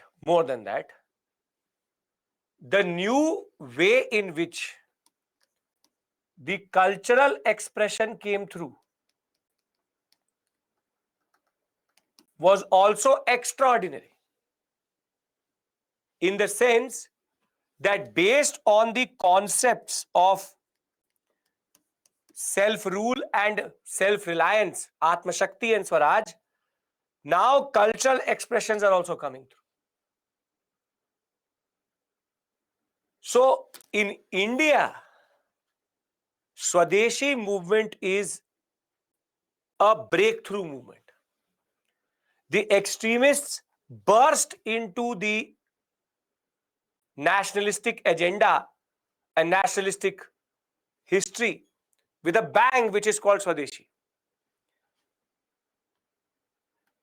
Basically, see, if you take all of these together, you get what is called Swadeshi movement. You get boycott of foreign goods, popular festivals and melas will happen, which will spread the message. Self-reliance, Atma Shakti and Swaraj are going to become the new words for everybody. Because we are boycotting foreign goods and institutions, national education, Swadeshi enterprise will come. Meetings, processions, cultural sphere, everywhere we'll see an imprint of Swadeshi. Now, what is the point of this discussion? The point of the discussion is that whatever points I've written on the screen are actually the points which need to go into the answer, which is that what are the features of the Swadeshi movement? So the features of the Swadeshi movement is boycott of both commodities and institutions, the concepts of self-reliance, Atma Shakti and Swaraj, the concept of national or Swadeshi education and Swadeshi enterprise, Samitis being the spherehead. This is the leadership. The leadership comes from the Samitis. These are the ones who go around and technically tell about Swadeshi. We'll talk about INC's role. Keep it in the side. Keep it in the side. When we talk about grassroots level leadership, it comes from the Samitis. And there is multiple cultural expressions of what we are talking about vis-a-vis Atma Shakti and Swaraj. If you understand these 6 concepts, what we say as in principle, then I can give you the details and then we can again come back to the principles again. Yes? Yes? Okay. Second point is these new words, vocabulary, Atma Shakti, Swaraj, self-reliance and self-rule. See, on 7th August 1905, a formal proclamation of Swadeshi movement came in the Calcutta Hall. The movement, hereafter sporadic and spontaneous, now had a new energy within it. After prayer and petition, everything goes away. So at the town hall, what will be formed is the Swadeshi Bandhav Samiti, and it will be given the task to spread the basic mandate of Swadeshi movement. Thereafter, the boycott resolution is going to be passed, and Surendranath Banerjee is going to say that I will tour the whole Bengal sector and tell everybody to burn and boycott Manchester and Manchester cotton and Liverpool salt. On 1st September, the government will announce that the partition is going to take effect from 16th October 1905. On the day of the partition, it was declared a day of mourning. People fasted, no fires were lit in the cooking hearth. Imagine the level of coordination. In Calcutta, hartals, which is called strikes, council, panchayats were now hearing the grievances of the people. Further, people were now walking barefoot in thousands to reach the Ganga, where they were taking the ritualistic bathing. And on the streets, they were singing Bande Mataram, which was the theme song of this movement. For 1 second, put yourself in that position. The British had dominated us for 150 years by this point of time. And think of it. Stand in that moment and think thousands of people singing Bande Mataram, going into the Hooghly Ganga, taking bath, coming out as a form of protest. People not burning their chulha, saying that we will not burn the chulha because it is a day of mourning. All just because of one man doing a mistake. This is what nationalism looks like. And you know, the way boycott was actually adopted was equally interesting. Women said that we will not wear churis or bangles which are made from what we call as a foreign enterprise. Dhobis said that we will not wash clothes if these clothes are Lancashire cotton, and we will not allow anybody to use foreign cloth itself. The mistake is of Curzon. Curzon thought that people will just take it. Curzon, in a way, should be considered the father of extremist nationalism, because he is the one who pushed the people into such a direction that now people had enough. Think of it, in 1857, people were betraying each other. Theaters were not together. People were not helping each other. 1905, people are walking on streets barefoot to mark their protest. If this is not extraordinary, and this is what not makes Indian nationalism nationalism, then any other movement preceding it is actually just a simple spark. This is the fire.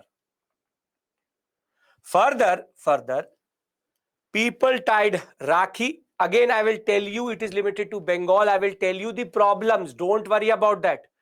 What discussion I'm having, have that discussion with me. Why are you going forward? I will tell you what INC is doing. I'll tell you the limitations of it also. Even if it is happening in Bengal, it's very big thing, because a whole province is in a way burning. That is not a given. That's not a given thing. It's a very big thing that way. So people will tie Rakhi as a form of unity between the two halves. Teachers and students will boycott English schools. Students in large numbers will come, propagate and practice Swadeshi, take lead in picketing of shops selling foreign goods. Later, Anand Mohan Bose and Surendranath Banerjee addressed a meeting of 50,000 to 75,000 people. This was one of the largest mass meeting which had ever happened under the nationalistic banner. People said that we need money to fight this struggle, and within few hours, 50,000 rupees was raised. 50,000 rupees is close to 50 lakh rupees today. Within hours, people were ready to pay, because these samitis, they needed money to do this. People who needed to burn their clothes needed to buy clothes also. All of that was actually coordinated through the samitis. Samitis basically played a very important role in coordinating everything. The movement will also, in limited sense, spread to other places. In Pune and in Bombay, Tilak will try to raise the voice against Swadeshi or towards Swadeshi. In Punjab, Lajpat Rai and Ajit Singh, the uncle of Bhagat Singh, they will actually take the lead and spread the message of Swadeshi. In Delhi, Sayyid Haider Raza. In Madras, Chidambaram Pillai. From Rawalpindi to Kangra to Jammu to Multan to Haridwar, there will be spontaneous small movements which will be showing solidarity to Swadeshi, which is happening in Bengal, though in limited sense. And therein we'll discuss the concept of the INC and the tussle between moderates and extremists. The simple point of the matter is that British cloth was burned in every district, and the British import into Bengal fell by 5 to 15 times between September of 1904 to 1905. The British India Steam Navigation Company was there. It was boycotted, and Chidambaram Pillai started his own Indian-owned company, registered as Swadeshi Shipping Company. This is your Swadeshi enterprise. Thereafter, you have cultural expressions also. So the technique was to boycott anything and everything which was foreign, from government schools to colleges to courts to organizing strikes.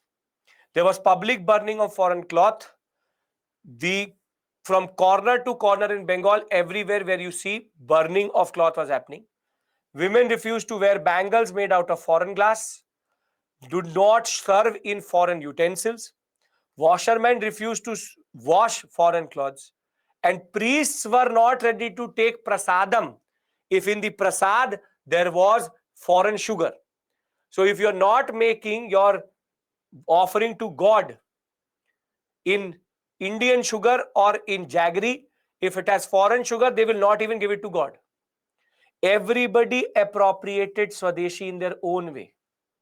Everybody appropriated their understanding in their own way. Whatever they could do, they could do. Thereafter, volunteer corps, what are called Swamitis, went on mobilizing people. And the Swadesh Bandhap Samiti by Ashwini Kumar Datta. These are the two very important persons. Ashwini Kumar Datta, Surendranath Banerjee. They will become the most important spearhead of the movement itself. Thereafter, we will have the concept of national education also rising. The Bengal National College, inspired by Rabindranath Tagore Shanti Niketan, will be set up by Aurobindo Ghosh. The concept of self-reliance, Atma Shakti, will be expressed. A National Council for Education will be established for literary, scientific and technical education, so that nobody could suffer from the primary to university level. And what is more interesting is this word national, because now people talk about them coming together. And when we go to education, now education will be taught in vernacular languages. Bengal Technical Institute or the Bengal Institute of Technology will come up. Scores of national schools will spring up within hours of the boycott resolution. But what is even more interesting is how there was a Swadeshi enterprise which came up, wherein one of the most celebrated and till today the most successful chemicals factory, the Bengal Chemicals Factory, was actually developed and was most successful at this point of time, so that basic chemicals which are needed in India could be produced in India.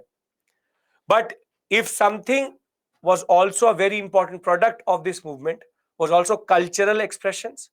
So people walking and singing Bande Mataram became the staple of this movement. Then we have also Amar Sonar Bangla, which is now the national anthem of Bangladesh, which was also sung to mobilize people to remember that Bengal is one and Bengal needs to be one. Abhinendranath Tagore will produce very beautiful paintings using Indian painting styles and giving up Victorian notions. Jagdish Chandra Bose, Praful Chandra Roy will become pioneers in the research sector. And Nandalas Bose will be sent to the Indian Society of Oriental Art as a first recipient of the scholarship to learn art and basic expressions of culture. So in a way, there are multiple ways in which this movement expresses itself. Socially, you have women, students, zamindars, lower middle class, everybody took part. Students and women were the new addition to this movement.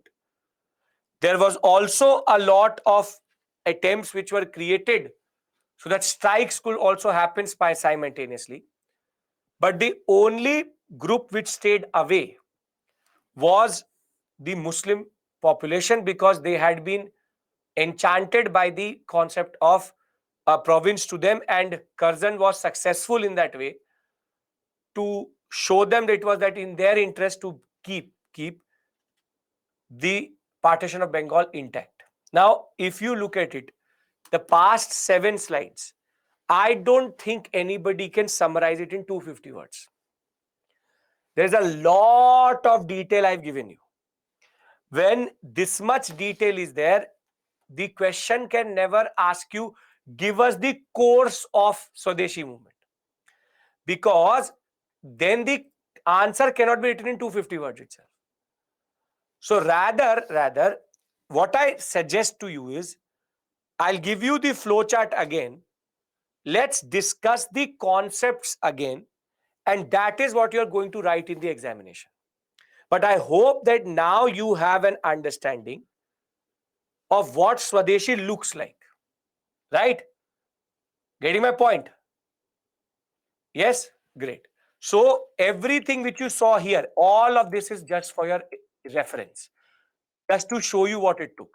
What is going to go into the examination is this. These are called the features of the Swadeshi movement, wherein first and foremost, boycott of foreign goods. This was to hit the British where it hurt the most. 5 to 15 times reduction. Popular festivals and mela and cultural sphere goes together. So people are coming together in the name of culture, singing songs. Cultural expression means songs, dance, music, the concept of new type of art which is coming through. 2 words will be added in English, self-reliance and Atma Shakti, and the word Swaraj. Thereafter, because people are boycotting institutions also, therefore national education was needed. Swadeshi enterprise again for boycott. So together, if you add Samiti to it, and I will write on a slide, all the basic features are there. So I'll write it on one slide.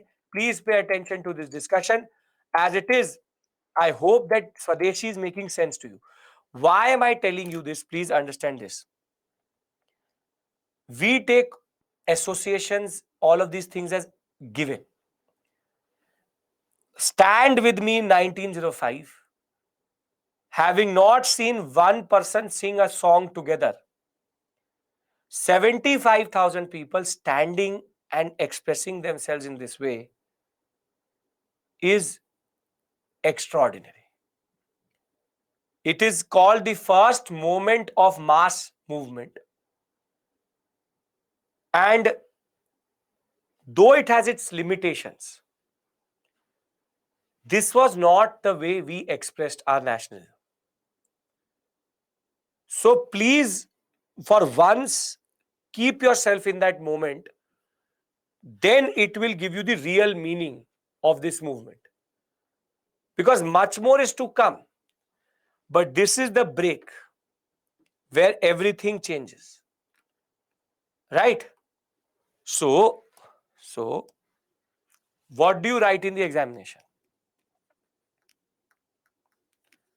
Features of the Swadeshi movement. First one, the boycott of foreign goods and commodities. Second, the boycott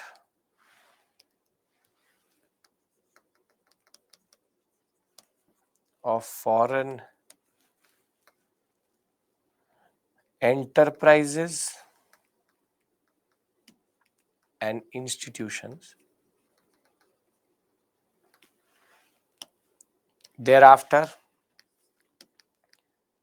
new, I would say not new vocabulary, but new concepts of self-reliance, Atma Shakti, and self-rule, Swaraj.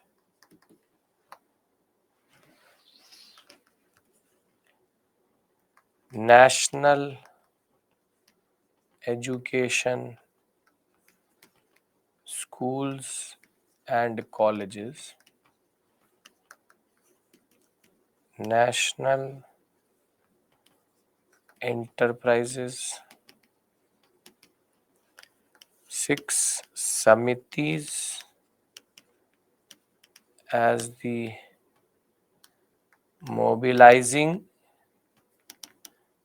institutions. 7 cultural expressions in the form of songs, art, and melas and festivals. These 7 points. Anybody has any issue with these? Samiti means association, yes. Are we clear with regards to these 7? Are you in a position? I'll give you mains questions to practice. We, as it is, have to do mains questions today as our previous year questions. Very simply, Samiti literally means association. So these are people coming together, forming committees to help the people. So I hope these 7 points are clear, because then I want to go into the moderate extremist tussle.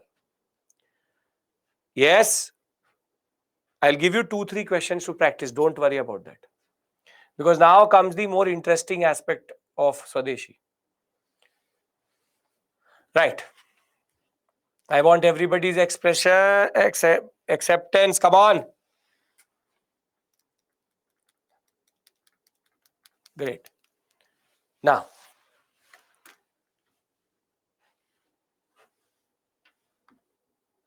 why need samitis? INC was already there. Sayadri, I'll tell you why you need samitis. Because INC does not go to the grassroots level.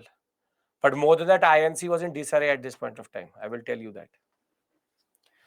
Can we talk about the INC? We are waiting for INC. Enterprises means companies.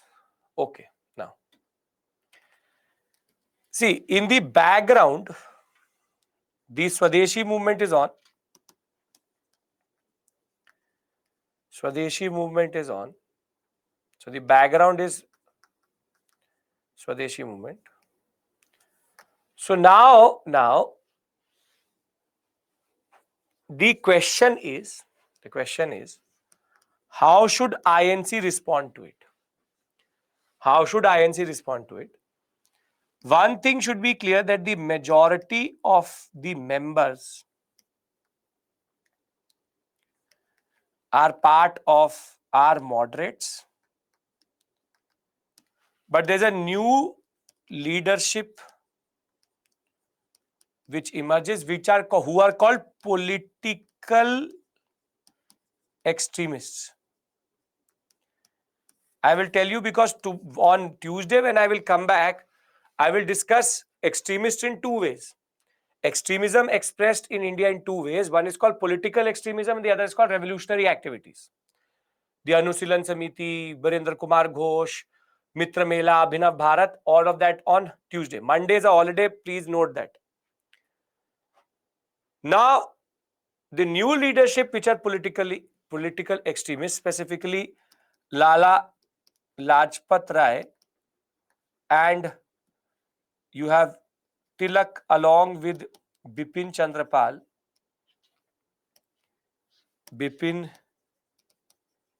Chandrapal, they are still in the minority. They are still in minority within the INC. Within the INC, they're still in minority. Now, 1905, you have the Banaras session. Remember, all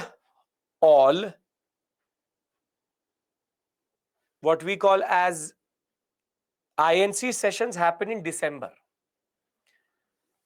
So they all happen in December. This was a standard thing. In the end of the year, they meet. December of 1905.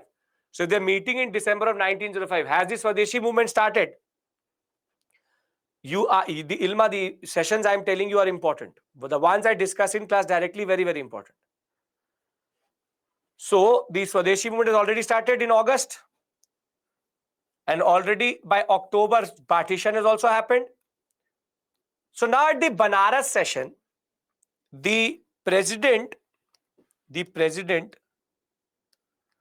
is no one other than Gopal Krishna Gokhale.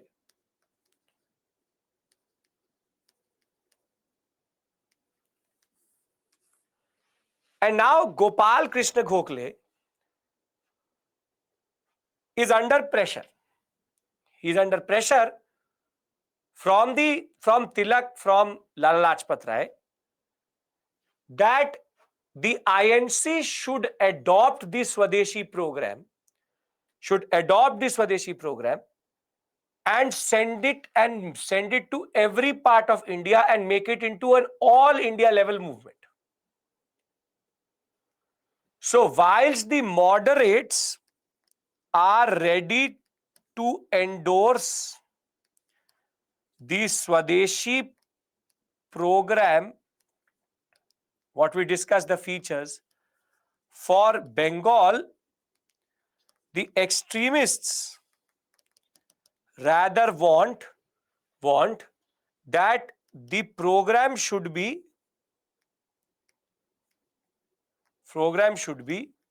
extended to all India.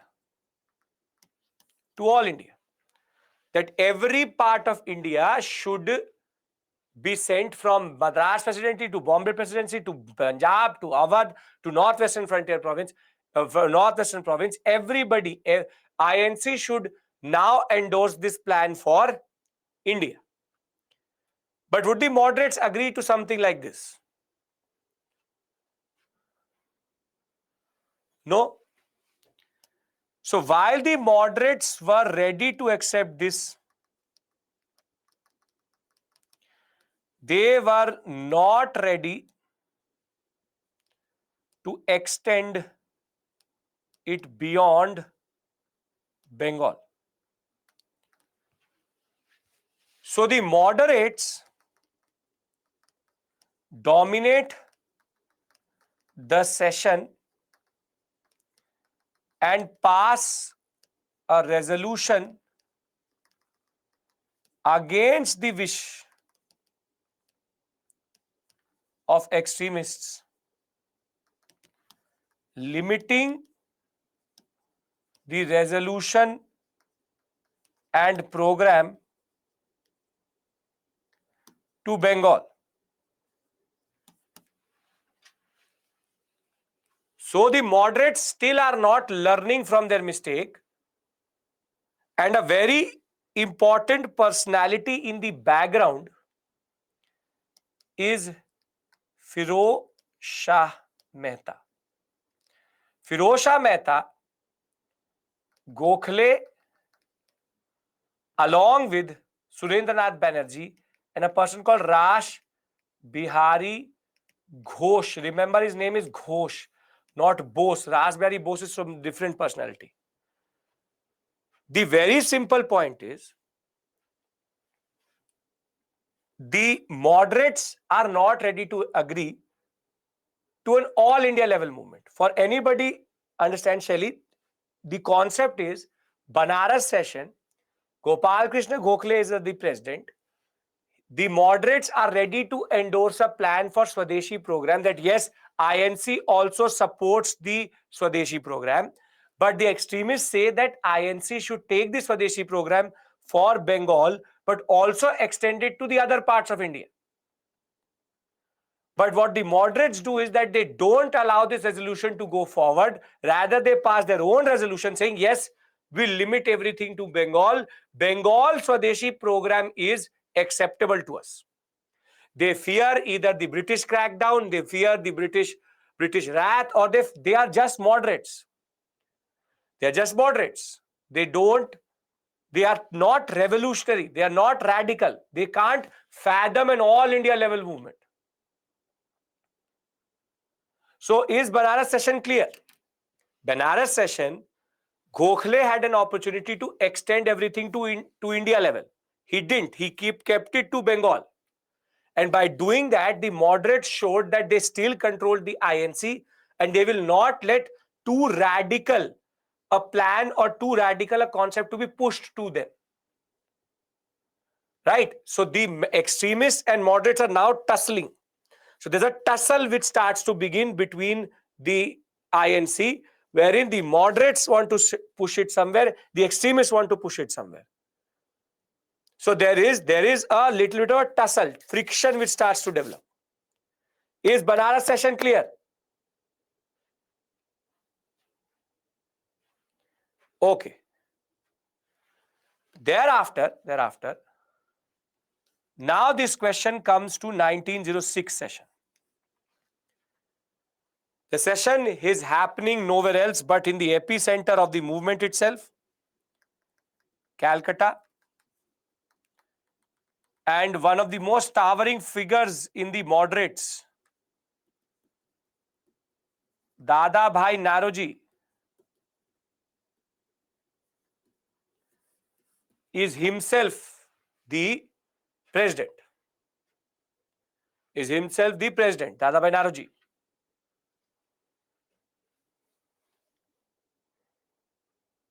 Which one want to limit? Moderates want to limit the resolution to Bengal. Extremists want to take it beyond Bengal.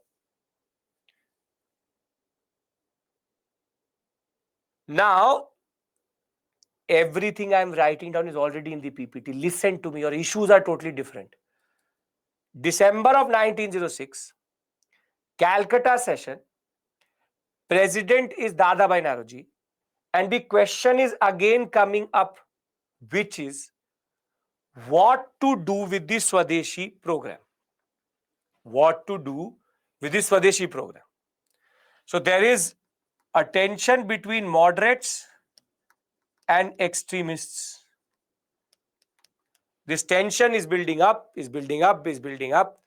Now Dada Bhai Naroji, who is the president at this point of time, he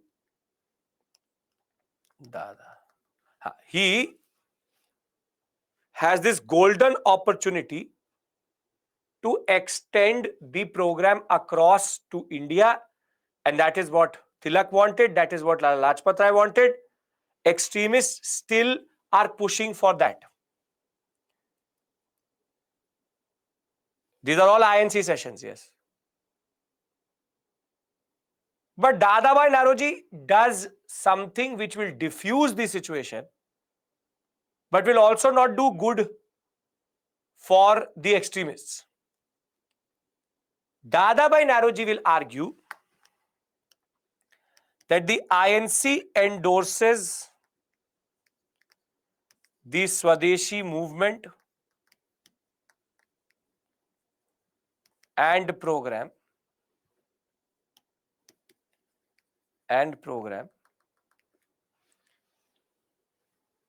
but he said for Bengal. Would the extremists be happy to hear this line from him? They will not be happy. Now, he adds a line which diffuses the situation. However, the goal of the Congress is to go for self-rule or Swaraj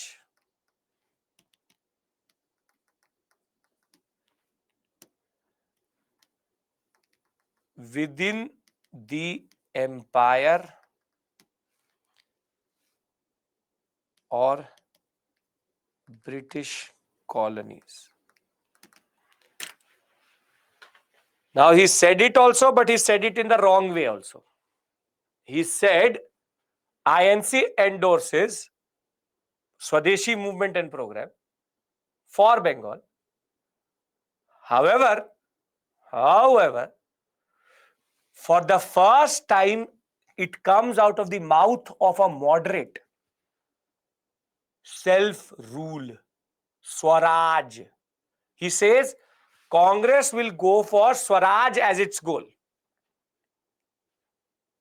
But he says a very important line thereafter. Within the empire. अब वो moderate निकल आया. The moderatism comes out. That within the empire means that he is not asking for complete independence. He is in a way asking for the concept that you give us self-rule, but you still remain our head of state. I'm not going to use that word dominion status here, because dominion technically is not what he's applying to. But technically what he's saying is, you give us our own. The concept was going to be, imagine that today the president was appointed by the English and prime minister is appointed by us. This would be called self-rule within the empire. That the ultimate executive is the Britisher, but we have partial autonomy. Think of it as partial independence. As of right now, you can do that. Because when I'll discuss Nehru report with you, then I will talk to you about the concept of dominion status. That's a separate issue altogether. But the point is, at least he says Swaraj. And when he says Swaraj, he says it within the empire. So for 1 second, Tilak and Lala Lajpat Rai closed their ears to not hear the second part. They were just happy that at least Dadabhai Naoroji, a towering personality, was ready to say that we were going to go for self-rule and Swaraj. So 1906 session is generally considered significant because for the first time, moderates, in whatever thing they think, in whatever limited capacity they are saying, Congress used the word Swaraj in its resolution. Are we clear with regards to how Dadabhai Naoroji in a way avoided Dadabhai Naoroji avoided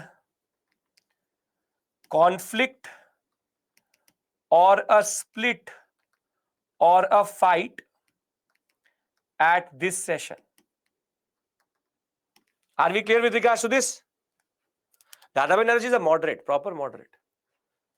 Yes or no? Because now comes the blockbuster ending to the story, which is called the 1907 session. Right? Okay. Now, it's quite interesting. Very beautiful way it ends.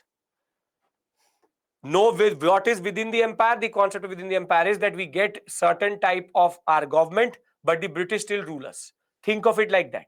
Within the empire. Think of it like that. You get partial independence. Simple point of the matter. Okay. Now, please pay attention. Think of it like how the states are. Are states fully autonomous in India? No. They are technically ruled by a single center. Think of it like that. That they gave us states in which we have our own CM, but the PM is still Britisher. That way you can think of it. Now, the 1907 session. The 1907 session was actually not planned at Surat first. It was actually planned at Nagpur. But there's a rule, the president of the session cannot be of the same province in which the session is happening. So for example, Gopal Krishna Gokhale could not be, coming from Bengal, could not be in the Calcutta session.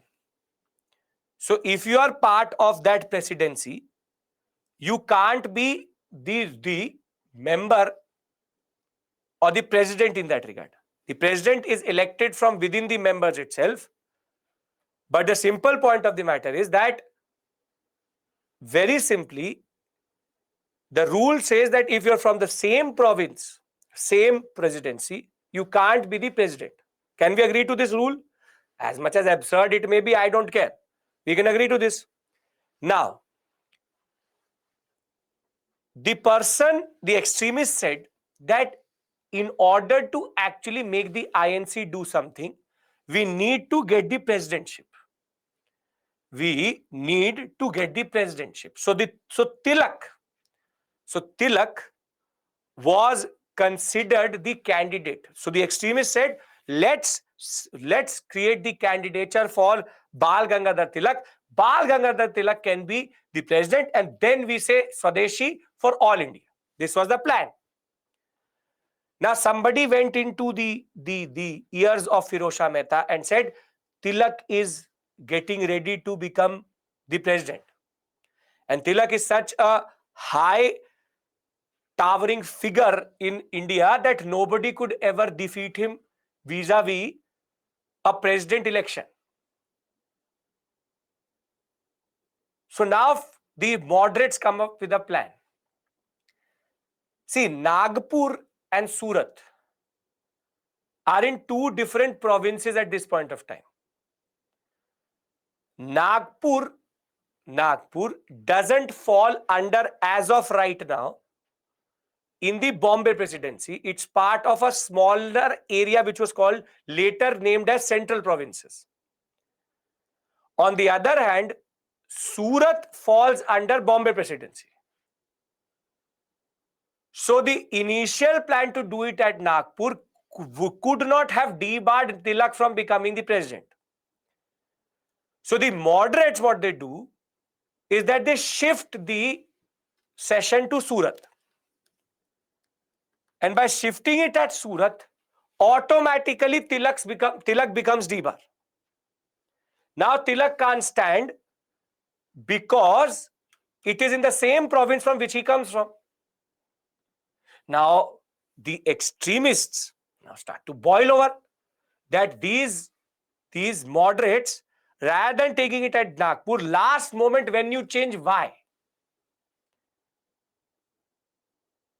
So basically, now it's an explosive situation. Everybody who is now going to reach at Surat, and the president who has now been chosen is unfortunately and not acceptable to everybody, Rash Bihari Ghosh. Coming from Calcutta, he could stand in Surat. Now Rash Bihari Ghosh has been, a moderate has been accepted as the president.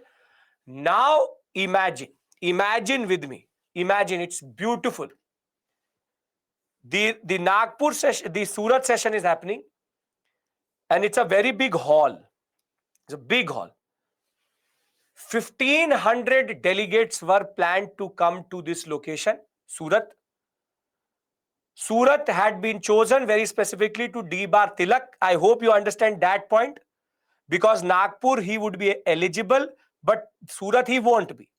So automatically disability of not standing is because in Surat, and the extremists hate the concept of what has been done, and the moderates did it deliberately. It's a deliberate move by the moderates. Now there is a big dais which has been created. Dais means a big stage which has a very big table like this. Everybody sits around it. And the president, Rash Bihari Ghosh, is here. Firoz Shah Mehta. Firoz Shah Mehta is another towering figure sitting next to him. And then you have Gopal Krishna Gokhale and Surendranath Banerjee. Every year the president changes. Yes. Now the hall is packed to the brim and the extremists and moderates are sitting like on two different sides. One side extremists, one side moderates. Imagine the scene with me. Think of proper packed 1,500 people shouting to each other that you have done it because of this, you have done that because of that. And the session is now going to just begin. The session is going to just begin. People are charged. If moderates are, if they just can fight the extremists would go and basically strangle and moderate. That is the level of tension. Tilak standing there helpless. Now the session begins. Now the session begins and Rash Bihari Ghosh starts to say something. As soon as he says the first word, extremists disrupt the meeting. They start to say, you can't say, you are not our president. Tilak is our president. Proper parliament session it has become. And now what happens is, there's a shouting match which starts to begin. The moderates say to the extremists say to the moderates. Now comes the dramatic moment which is going to lead to the Surat split itself, that the police will need to enter this room and break up everybody. Somebody from the crowd, a moderator or an extremist, we don't know the identity of that person till today. In all this tension, in all this explosive situation, somebody from the crowd is going to take his shoe and throw it at Firoz Shah Mehta. And Firoz Shah Mehta and Gopal Krishna Gokhale are going to be hit by the shoe. As soon as the shoe hits Firoz Shah Mehta says, extremists are expelled from the session. Whole hall, they are now having a proper boxing match. The Britishers enter, the police enters the hall, breaks up the people, and Rash Bihari Ghosh, after this incident, sends a resolution to the extremists that the extremists have been expelled from the INC and they cannot operate from within the INC till they are not allowed to do so.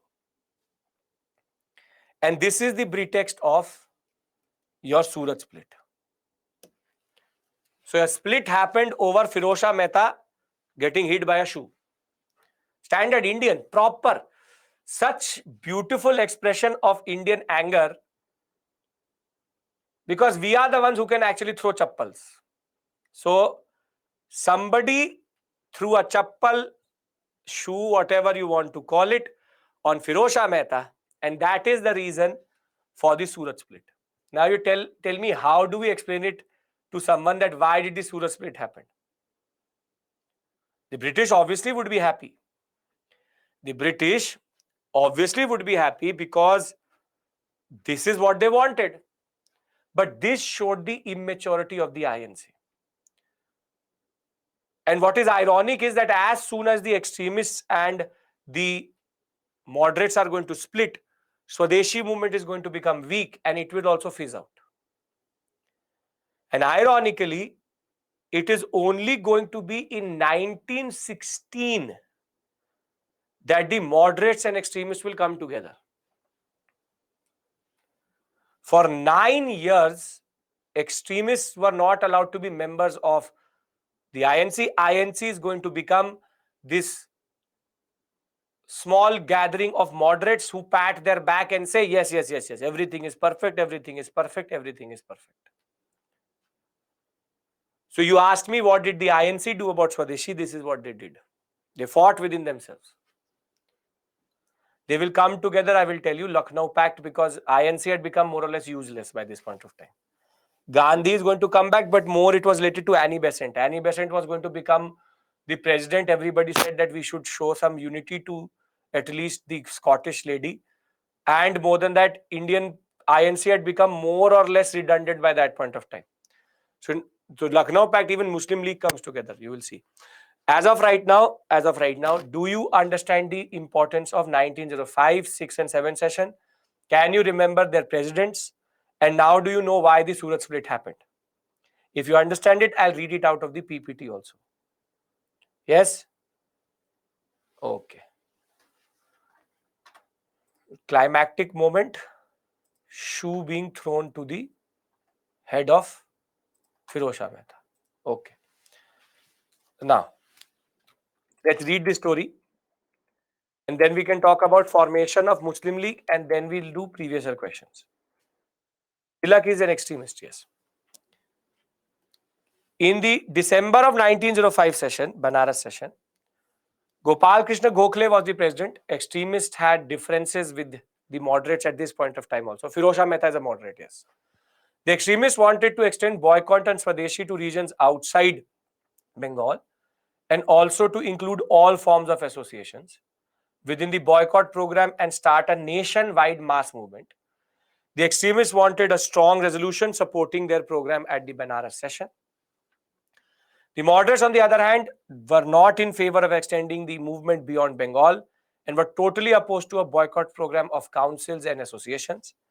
They advocated constitutional method of protest standard as a compromise, a relatively mild resolution condemning the partition of Bengal and reactionary politics of Curzon was passed, supporting the Swadeshi movement in Bengal only.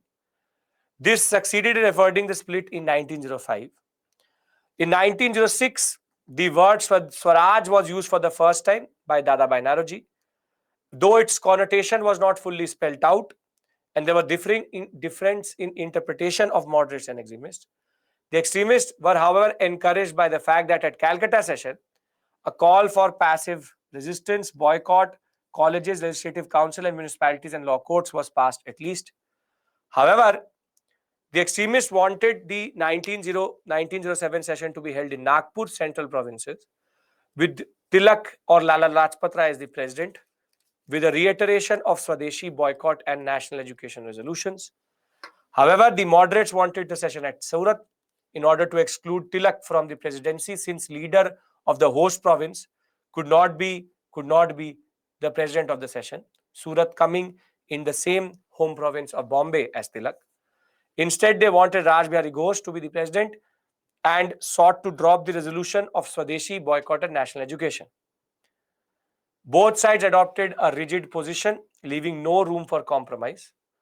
The split became inevitable, and Congress was now dominated by moderates who lost no time in reiterating the Congress commitment to the goal of self-government within the British Empire and constitutional method. Both sides came to the session prepared for confrontation. Everybody had lathis, chappal, juta, everything they brought in them. In no time, 1,600 delegates were shouting, coming to blows and hurling chairs at each other. In the meantime, some unknown person hurled a shoe on the dais, which hit Firoz Shah Mehta and Surendranath Banerjee. The police came, cleared the hall, and the Congress session was over with the Surat split itself. Right? Done, Surat split. Can I give you 2-3 questions so that you can understand what to do with this information? Yes? Okay, very good.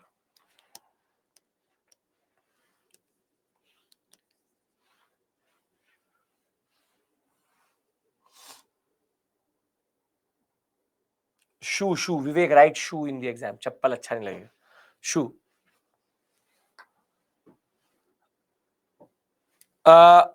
You have, I'll give you 2 questions. First, I'll give you a question on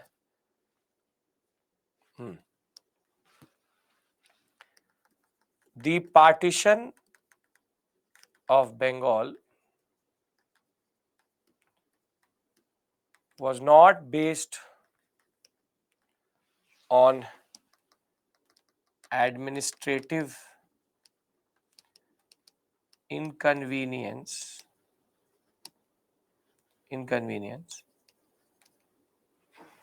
but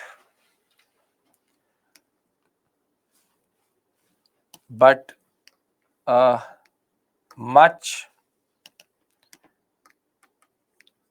grander plan of dividing the nationalists. Elucidate.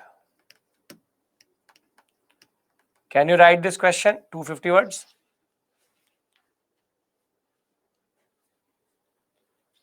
Okay. The second, yes, you have to write the shoe being thrown. That is why you tell now how the split happened. Are we clear with this question? Anybody has any issue? What is this asking you? It's asking you basically the principles, linguistic principle and the principle related to religion. Okay, no issues.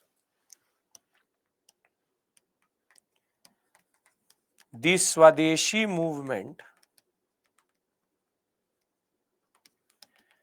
introduced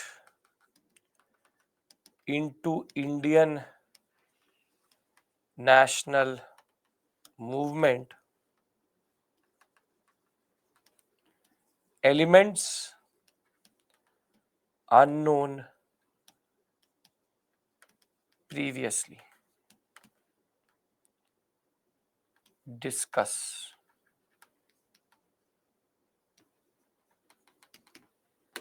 What is this question asking you? Ilma, the first question you don't write Swadeshi. Second question is asking you what? It's asking you the features.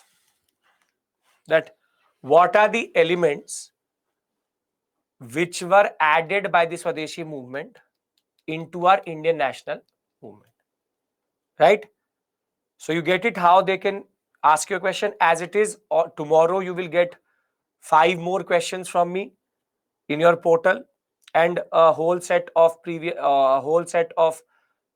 what is called prelims questions. So I hope that you'll be able to answer these two and you understand the purpose of the discussion. Right? In first introduction is going to be how Bengal is the epicenter of nationalism. The second is going to be why was the Swadeshi movement started vis-a-vis partition of Bengal. And one more thing, if you ever want to repeat this partition of Bengal concept itself, on YouTube there's a video in our channel itself. It's called Knowledge Series. It's called Knowledge Series. In that I have a session with regards to partition of Bengal. So if you've seen it, very good. Within half an hour, same thing repeated. So that's one way you can repeat it if you ever want to revise. If Chaitanya or Nitesh, can you just push the link here so that I can put it to everyone? Right? Okay. Now,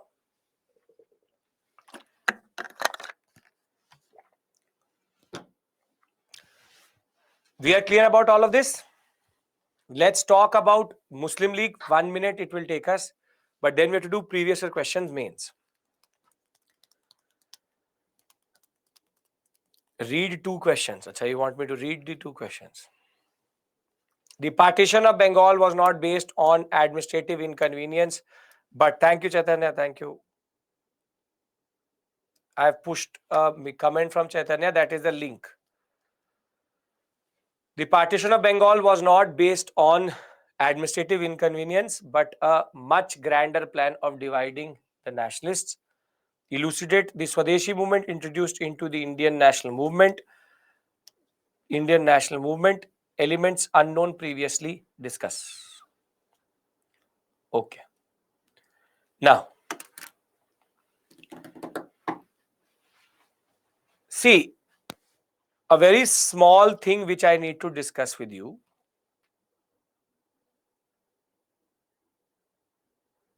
is the concept of communal consciousness. Now, there are 3 things you need to understand very, very clearly. Hindus and Muslims in India had stayed for 600 to 700, 800 years without a need for a separate country. Indo-Islamic culture was an amalgamation of Hindu plus Muslim plus different elements out of India. So one thing should be clear in your mind is that there was no natural antagonism between these two communities.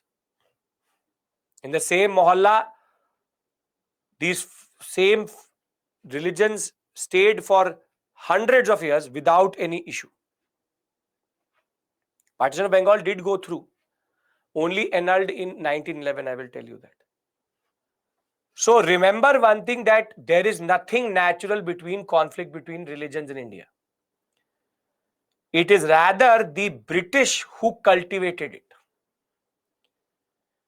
And this relationship was cultivated very systematically, because as the INC will become more and more powerful, there was a need to undercut the INC power, and that was through the Muslim politics. So as to say that INC does not represent the Muslims.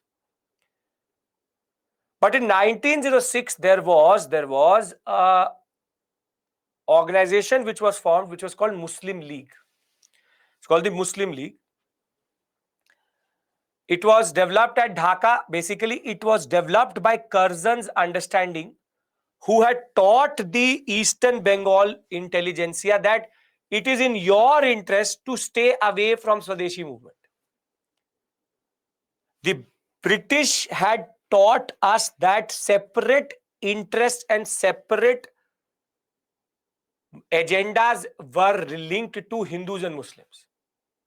That Muslims and Hindus cannot be together because their interests are different, which is not true. But the British taught them. They said, see, if there are 8 positions within the in the provincial council, if you stay within the undivided Bengal, you will get 2. Now you get 8.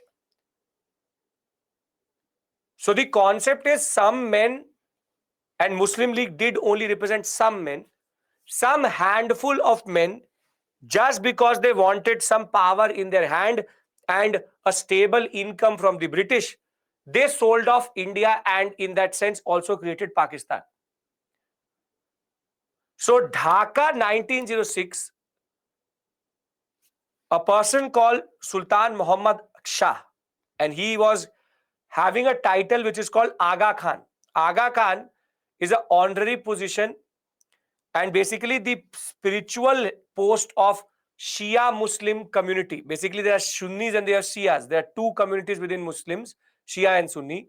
He is actually representing the Shia community. He is the spiritual head of them. He will actually form this body as called the Muslim League.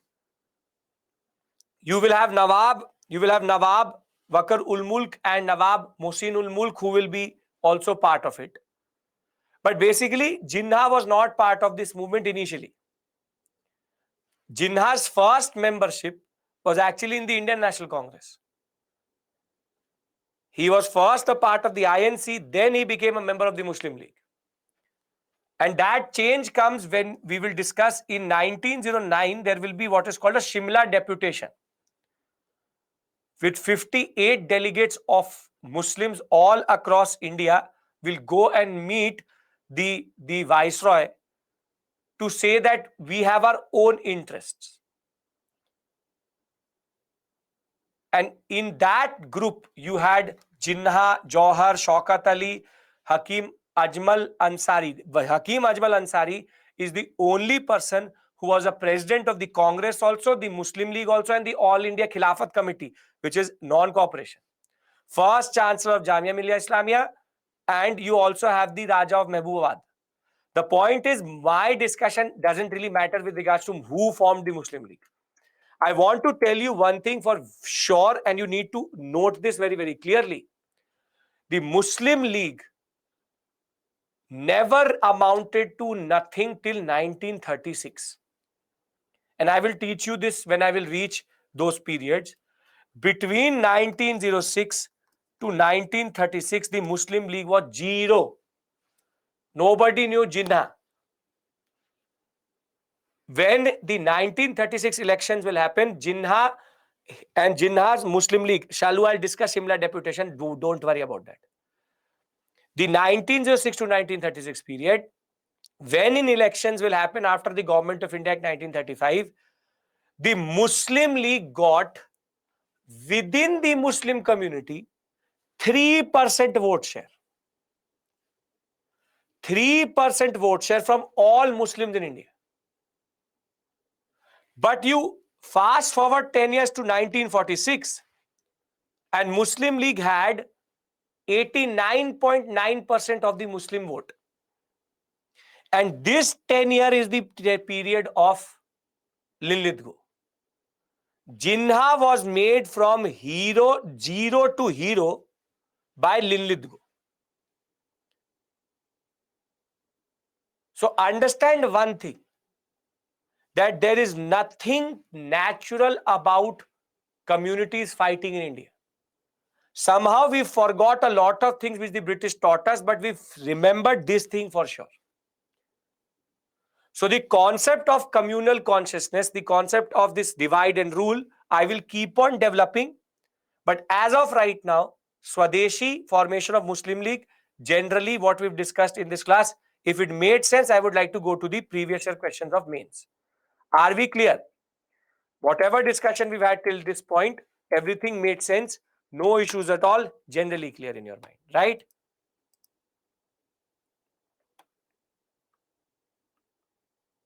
Okay, perfect.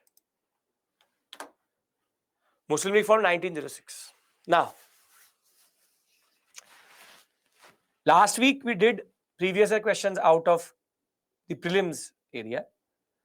Now I need to show you how you need to approach mains questions out of the modern area, because modern comes in both mains and prelims. So you need to understand that also. Muslim League Shelley formed in 1906 by Aga Khan III. End of story. Nothing more you need to know. Now, let's look at the different type of questions which have come previously till this point which you've read. In 2021, we got a question: trace the rise and growth of socio-religious reform movements with special reference to Young Bengal and Brahmo Samaj. Now, how do you approach this type of question? First thing to be noted is 150 words. So you don't have a lot of words to play with. You don't have a lot of words to play with because it's only 150. So here you have to discuss the rise and growth of social religious reform and also have to mention about Young Bengal and Brahmo Samaj. Now, how do you write this type of question? Intro, body, conclusion. In the introduction,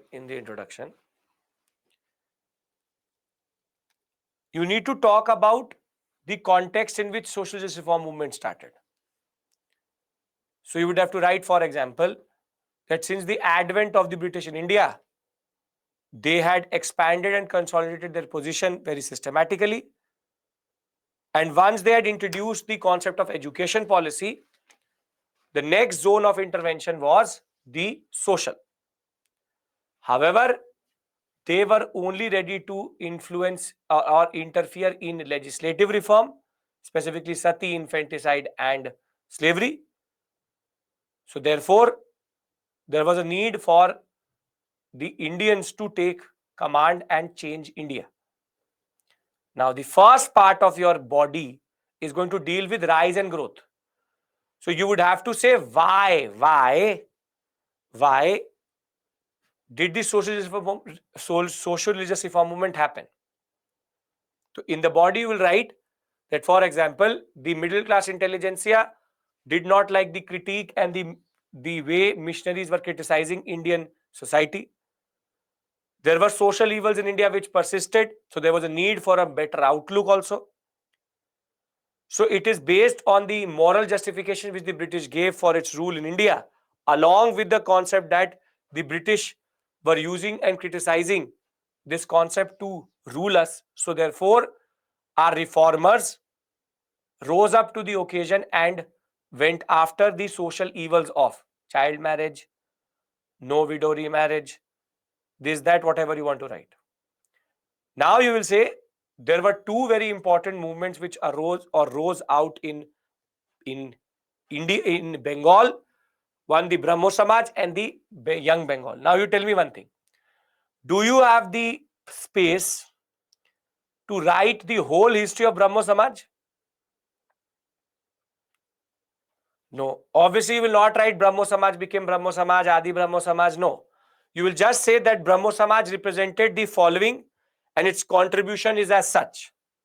Young Bengal started by Henry Vivian Derozio, too radical for its time. And conclude by arguing that these two movements were very important, but other personalities such as Ishwar Chandra Vidyasagar, Pratna Samaj were also organizations which allowed the social justice reform movement to become what it is generally. Clear? So it's not a difficult question. It's a very straightforward question. It's about how you divide your words. Because writing these questions in 150 words is a challenge. So much to write within so less words. Right? That is the problem. Then you see, clarify. Now this question is not of history but of English literature. Clarify how the mid-18th century India was beset with the specter of fragmented polity. In conclusion, in that question, you write the importance of the socialist reform movement. Now, this question, how many pages is 250 words, is dependent on your handwriting. Small handwriting can come in 1 page. In big handwriting, it will go to 1.5 pages. So it's not pages which the teacher is going to check. Please write as much as you want right now. We can reduce the wording later. Right now, it's about writing in the right grammar and you're answering the question. That is what matters. Now, what is this question technically talking to you about? What is this question about?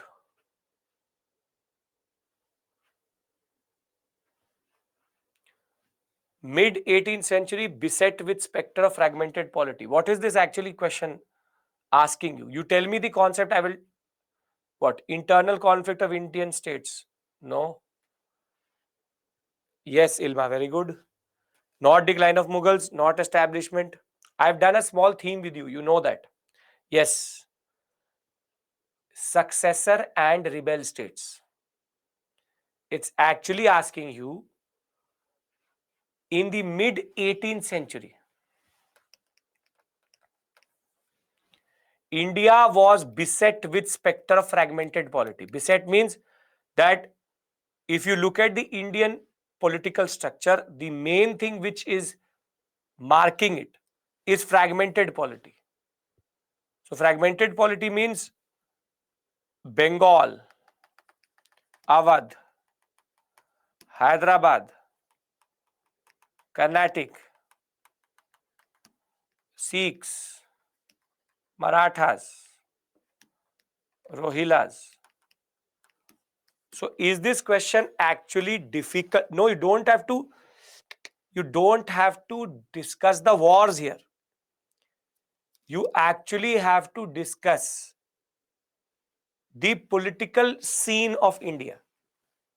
You would have to say that yes, the mid 18th century was marked by spectra fragmented polity, and we can divide it into two parts: the successor states and the rebel states. Now, just one line about each one of them, and this question was 150 words. You will easily reach there. You want to put in a rough map, you put it, but your word should not be less. Simple point of the matter is that this question, you need to understand the question. The problem is not answering the question. For example, if you write, that Bengal, you will say successor state, Bengal. It was made independent by Murshid Quli Khan. Thereafter, it was Sujauddaulah Alivardi Khan who made it even more stronger. But the most important personality was Sirajuddaulah. Chinkilich Khan is the one who made this. Mysore came out of the Vodeyar. That way, you need to just write 2-3 lines about them. not less, not more. So you mark them on a map, but the map will take time. The map will take time. You have to write this answer within 7.5 minutes, 8 minutes. You can't do it with a map. So don't try to push in maps. It's not a geography question. Getting my point?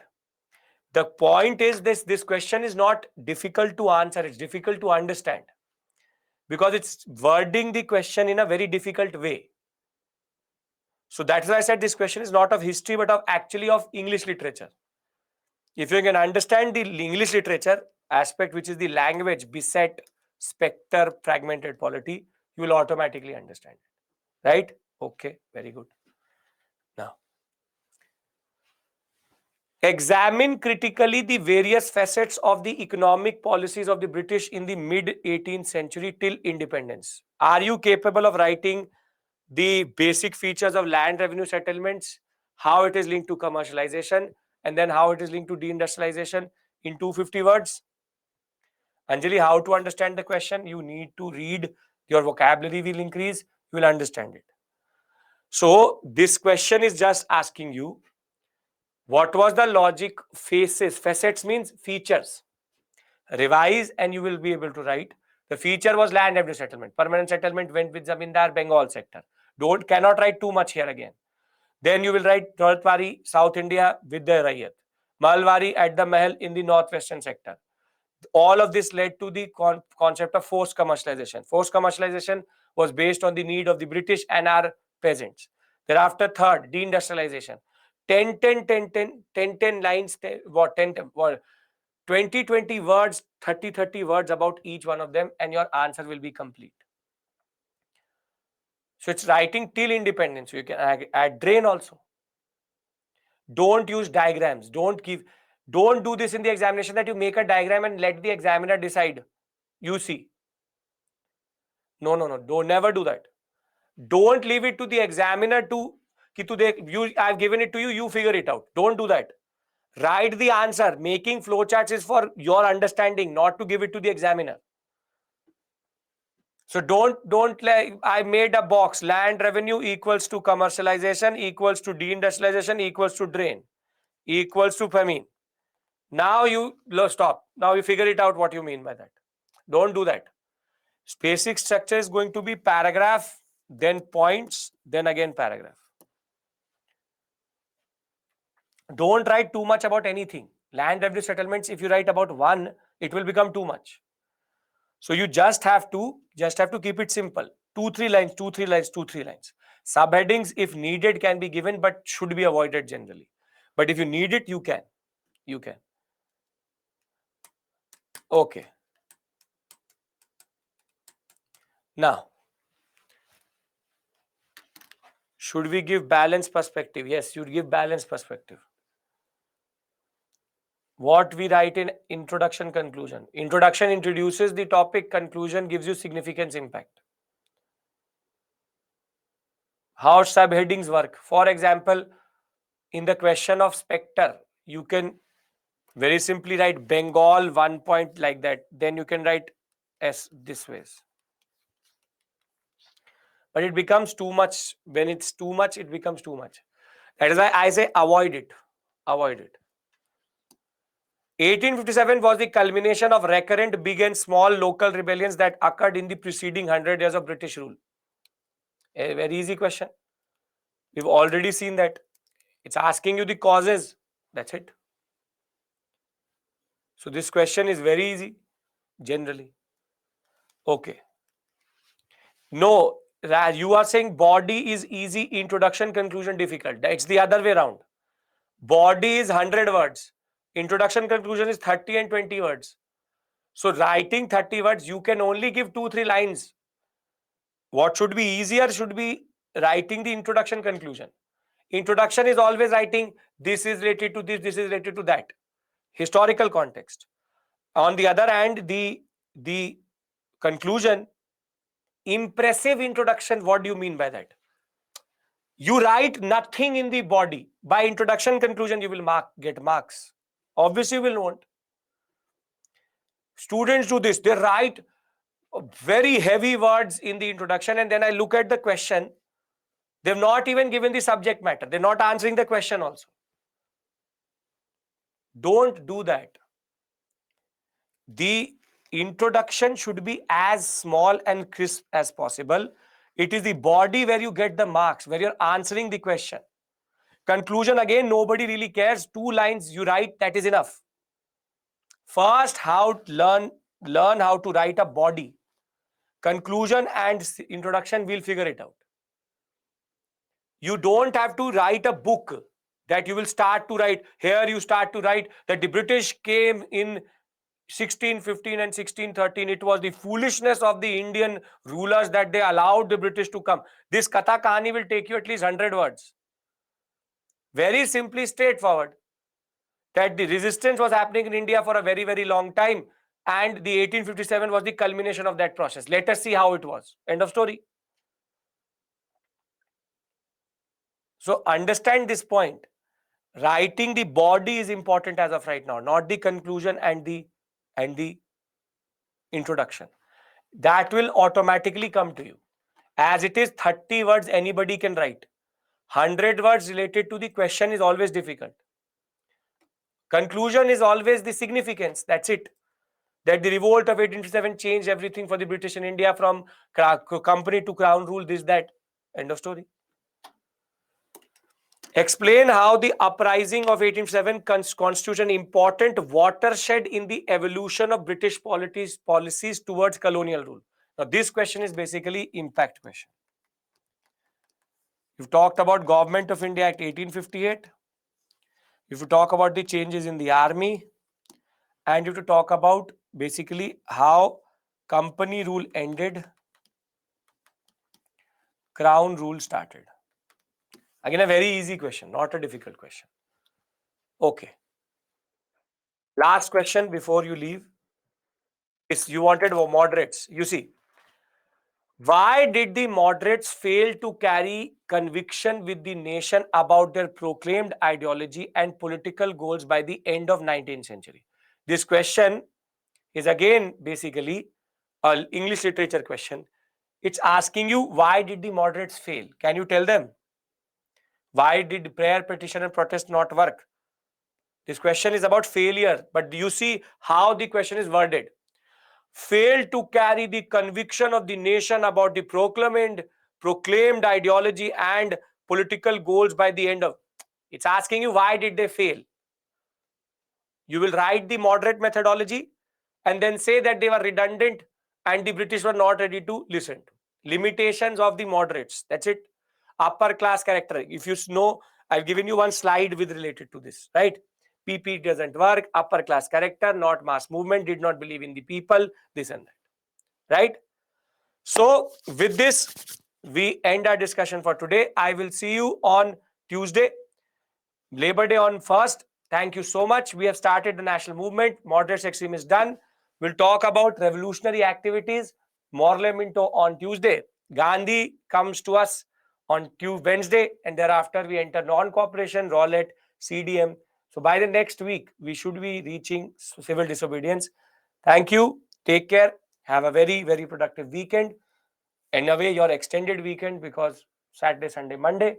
I'll see you again at Tuesday, same time in the morning. Thank you. Take care and bye-bye.